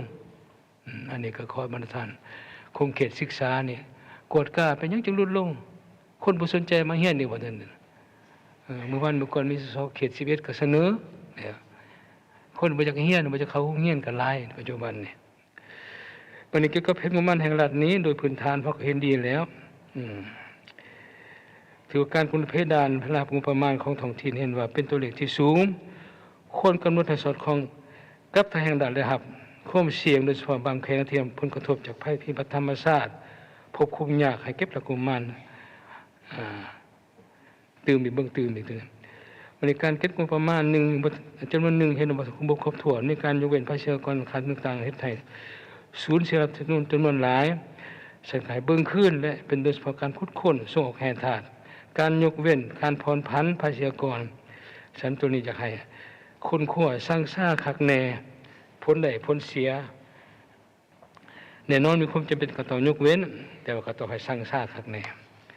อันที่3นี้เอาใช้สุขอยู่ส่งเสริมเศรษฐกิจขันน้อยขันกลางเข้มแข็งขยายตัวเพื่อสร้างเป็นฐานรับเทียให้มันคงมีไว้ส่งเสริมชัดเจนอำนวยความสะดวกให้เข้าหาแรงทุนตื่มอีกมันในการปฏิรูปรัฐวิสาหกิจนี้คือใช้นายกแรงงานถือว่าเห็นดีโดยพื้นฐานแล้วเป็นต้นรัฐวิสาหกิจไฟฟ้าลาวการบินลาวอันนี้เขาให้เหตุให้มันมีความเข้มงวดเข้มแข็งขึ้นตื่มอีกมีคุณภาพตื่มเพื่อเห็นการหันเปลี่ยนของสองบริษัทนี้ในญาติที่สุ่มปีเมื่อนานนี่ไฟฟ้าลาวขยายลดสิ้นลงการบินลาวมีการขยายตัวมันดีขึ้นและปัญหาหนึ่งเป็นว่าการหันเป็นทันสมัยในการเก็บและหับนี่ค่าเชิงต่างๆบริการจะให้เฮ็ดจากแข็งแรงขึ้นตื่มอีกและอันเรื่องการปรับปรุงค่าธรรมเนียมค่าบริการของรัฐบาลของประธานประเทศให้เทียบเหมาะกับสภาพเศรษฐกิจปัจจุบันโดยเฉพาะแขนงศึกษานะครับเบื้องขึ้นใหม่พอมีทางเสียงจุมว่าร้ายค่าจ่ายเรื่องต่างๆจ่ายค่าธรรมเนียมบ่ไปด้านนี้นะเธอเขาก็อยากบ่อยากไปเฮียนบ่อยากเซลอย่างแหละเขาว่านะแล้วคนขั้วเพิ่งเงินเดือนอุดหนุนให้พนักงานสหกรณ์ทางตำรวจให้เทียบเหมาะตื่มตามการยืนยันของรัฐมนตรีการเงินเมื่อก่อนนี้ก็ว่าปีหน้าสิเพิ่มให้ได้เด้จะให้สู้ส้นซะปีหน้านี่ให้มันได้ซะเพราะว่ามันก็มีความสำคัญนั่นแล้วส่วนแผนการลงทุนไทยปีโดยรวมเห็นดีหมดแหละบ่มีปัญหาหยังสภาว่ายินดีสนับสนุนหมดแต่ว่านี้ก็ตามเป็นว่าเอาใช้ในปฏิบัติ6 เดือนต่อปีมันการเติบโตของ GDP มันที่ 4.8% เอาจะใช้คุ้มครองทางงบประมาณเก็บทางงบประมาณครบถ้วนกว่าเก่าสมควรกับการตัวของ GDP นี่ให้ได้ประมาณ 12-20% ขึ้นไปตัว GDP อันนี้เป็นการสู่ส่วนสูงหลายเด้โดยการเก็บหลักที่มีอยู่ให้ครบถ้วนตามกฎหมายและสัญญาการลงทุนการเซาสัมปทานเป็นต้นภาษีกรการขายวัตถุดิบด้านแห่ธาตุการบริการการหับรายหับบริษัทรัฐวิสาหกิจค่าเช่าที่ดินการท่องเที่ยวการค้าดิจิทัลค่าบริการอื่นอันนี้ก็ขอให้มีความเข้มงวดขึ้นตื่มแต่ปัญหาหนึ่งมันนำใช้เครื่องมือทันสมัยในการเก็บรับทุกแขนงการคุ้มครองและกระจายเป็นระบบครบสุดร่วมศูนย์และสามารถเชื่อมต่อกับทุกแขนงการอันที่4นี้การจัดสรรงบประมาณกองทุนทางปี 2025จำนวน800ตื้ออยากให้มันสำเร็จโดยไวซะเพราะว่าหลายแขวงก็อยากเฮ็ดแขนงการก็อยากเฮ็ดทางนี่อยากแปลงให้นำใช้เฉพาะการซ่อมแปลงทางคนขัวหนี้สินของทุนทางนี่เขามาชำระหนี้ผ่านโครงการทุนของรัฐปกติหรือซึ่งมีการดัดแก้แผนงบประมาณในปี 2025ตื่มอีกอันนี้คนขัวเบิ่งทางนี้ทาง กระทรวงการเงินทางเบื้องรัฐบาลเสียวใดและคนขออนุมัตินำใช้เงินเกินแผนปี2024พูดของที่ 50% โดยไวเพื่อนำใช้เข้าในการบูรณะซ่อมแปลงเส้นทางตามท้องถิ่นเสนอหันก็หลายสมควรในที่นี้ได้แล้วก็มีคำแนะนำของท่านนายกแล้วขอให้ตามหันซะเพราะว่าให้ท้องถิ่นแล่นขึ้นแล่นลงขอผุนขอพี่เสียเวลาซื่อๆคันพอได้ก็มีกลไกตกลงโลดเนี่ยเอาจะใส่จัดสมุมันการชดเชยเว้นคืนในแก่บรรดาโครงการซึ่งของรัฐที่มีผลกระทบโดยไวโดยเฉพาะการชดเชยแก่ประชาชนถือผลกระทบจากโครงการก่อสร้างชลประทานเส้นทางการต้านเจือนต่างๆนี่ส่วนแผนเงินตรานี้ถือว่าก็โดยร่วมกองประชุมเห็นดีทั้งหมดรายงานของท่านนายกมีแต่ว่าถือว่าตราเงินเฟ้อนี่มีทางอย่างลดลงแต่ก็ยังเป็นห่วงตัวหมวดราคาสินค้าจำนวนหนึ่งคือว่ามันเพิ่มขึ้นนี่แหละเสนอธรรมทานนี่มันให้ทั้งกระทรวงเกี่ยวของคนขั้วเบิ้งจะมีมาตรการแนวใดถึงอีกส่วนว่าแต่แลกเปลี่ยนบ่เห็นว่าควบคุมได้ในขอบเขตกำหนดของที่สภาแห่งชาติกำหนดถือว่าดีเลยตัวนี้นะส่วนธรรมทานอื่นการปล่อยสินเชื่อบ่ให้แก่วิสาหกิจขนาดน้อยขนาดการท้องถิ่นกันได้เว้ากันแล้วส่วนธรรมทานอื่นนี้ข้าพเจ้าเคยดีนำหมดแหละในนามประธานกองประชุมประธานถึงถือหลักแพงในนามประธานกองประชุมข้าพเจ้าอีกทีนึงขอแสดงความใจไปอย่างสูงต่อท่านนายกท่านรองนายกรัฐมนตรีคณะรัฐบาลที่ได้ให้ความใส่เข้าร่วมติดตามกองประชุมครั้งนี้อย่างจดจ่อและสุดกสุดปลายแสดงความขอบใจมายังบรรดากรรมการออมขังสภาแห่งชาติคณะเลขาธิการทั้งชาติที่สนองข้อมูลเอกสารความจำเป็นให้แก่บรรดาท่านสมาชิกสภาทุกท่านตามเวลาโอกาสสุดท้ายนี้อวยพระเสด็จประเสริฐมายังทานรัฐมนตรีบรรดาท่านผู้แทนกองประชุมแขกแก่ทุกท่านจงมีสุขภาพเข้มแข็งแข็งแรงสืบต่อประเทศนาทีอันมีเกียรติให้ผลสำเร็จอย่างจบงามทุกประการและก็สืบต่อพร้อมกันปฏิบัติแผนพัฒนาสังคมแผนงบประมาณแห่งรัฐแผนเงินตราระยะ6 เดือนถ่ายปี2025โดยติดพันกับสภาแห่งชาตินี่ให้บรรลุตามจุดประสงค์ขาดหมายที่ไว้ทุกประการขอแสดงความขอบใจเอาเชิญกองประชุมพักตอนบ่ายสืบต่อ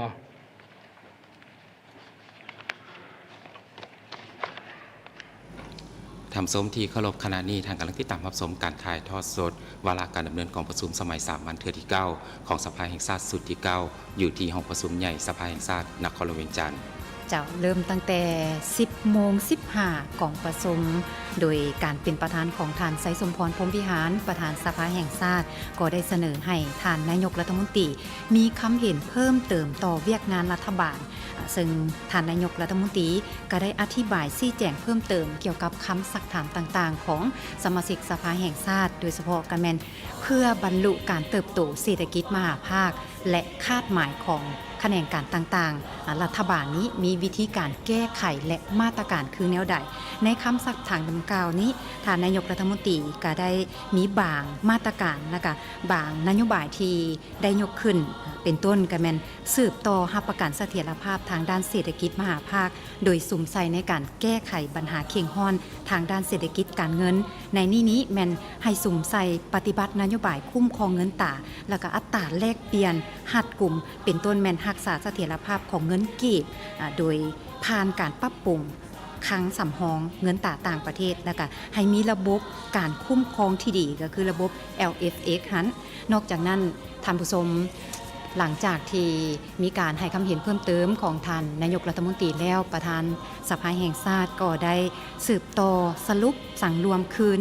เกี่ยวกับเวียกงานของรัฐบาลและเพิ่นก็ยังได้เน้นให้รัฐบาลนี้พิจารณาค้นคว้าตื่มโดยเฉพาะการแม่นปัญหาไฟฟ้านี่ต้องมีวิธีการอธิบายให้ประชาชนอย่างสมเหตุสมผลและนอกจากนั้นก็แม่นการคาดคะ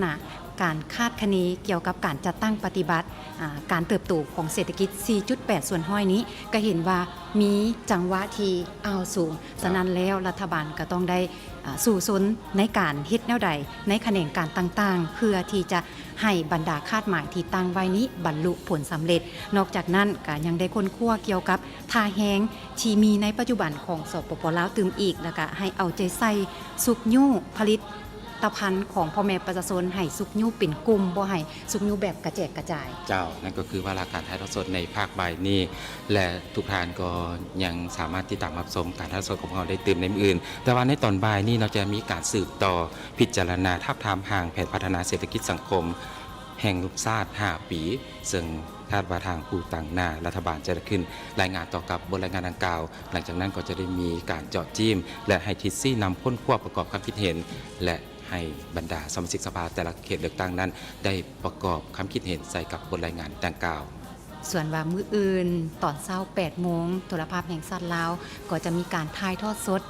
การดำเนินกองประชุมสมัยสามัญเทื่อที่ 9ของสภาแห่งชาติสุดที่ 9ให้ทานได้ติดตามชมตื่มในมื้ออื่นนั่นจะเป็นการพิจารณาเวียกงานการให้นโยบายพิเศษโครงการก่อสร้างซ่อมแปลงทางระยะใหม่ซึ่งในนี้รัฐมนตรีกระทรวงโยธาธิการและขนส่งก็จะได้ขึ้นเสนอบทรายงานการให้นโยบายพิเศษโครงการก่อสร้างซ่อมแปลงทางระยะใหม่และประธานสภาแห่งชาติคณะประจำสภาแห่งชาติก็จะมีการสรุปคืนมีการประกอบความคิดเห็นเข้าใส่บทรายงานดังกล่าวเจ้าฉะนั้นทำสมทานใดที่ติดตามรับชมวาระของการดำเนินการถ่ายทอดสดก็คือดำเนินกองประชุมสภาแห่งชาติสุดที่ 9สมัยสามัญเทื่อที่ 9ก็สามารถติดตามรับชมได้รายละเอียดของการประกอบความคิดเห็นของบรรดาคณะผู้แทนจากแต่ละภาคส่วนที่เข้าร่วมกองประชุมซึ่ง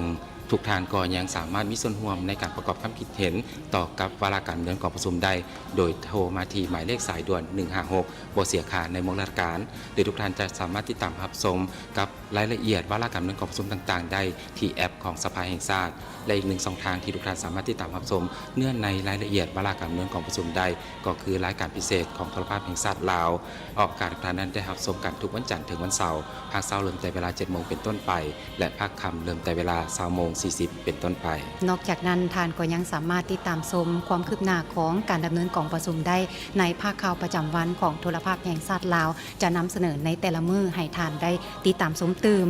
ขอบใจผู้ที่ให้การสนับสนุนรายการถ่ายทอดสดจากทางโทรภาพแห่งชาติขอบใจกลุ่มบริษัท DSK จำกัดน้ำดื่มมิเนอรัลขอบใจบริษัทดาวเทียมลาวเอเชียแปซิฟิกจำกัดที่สนองส่องสัญญาณดาวเทียม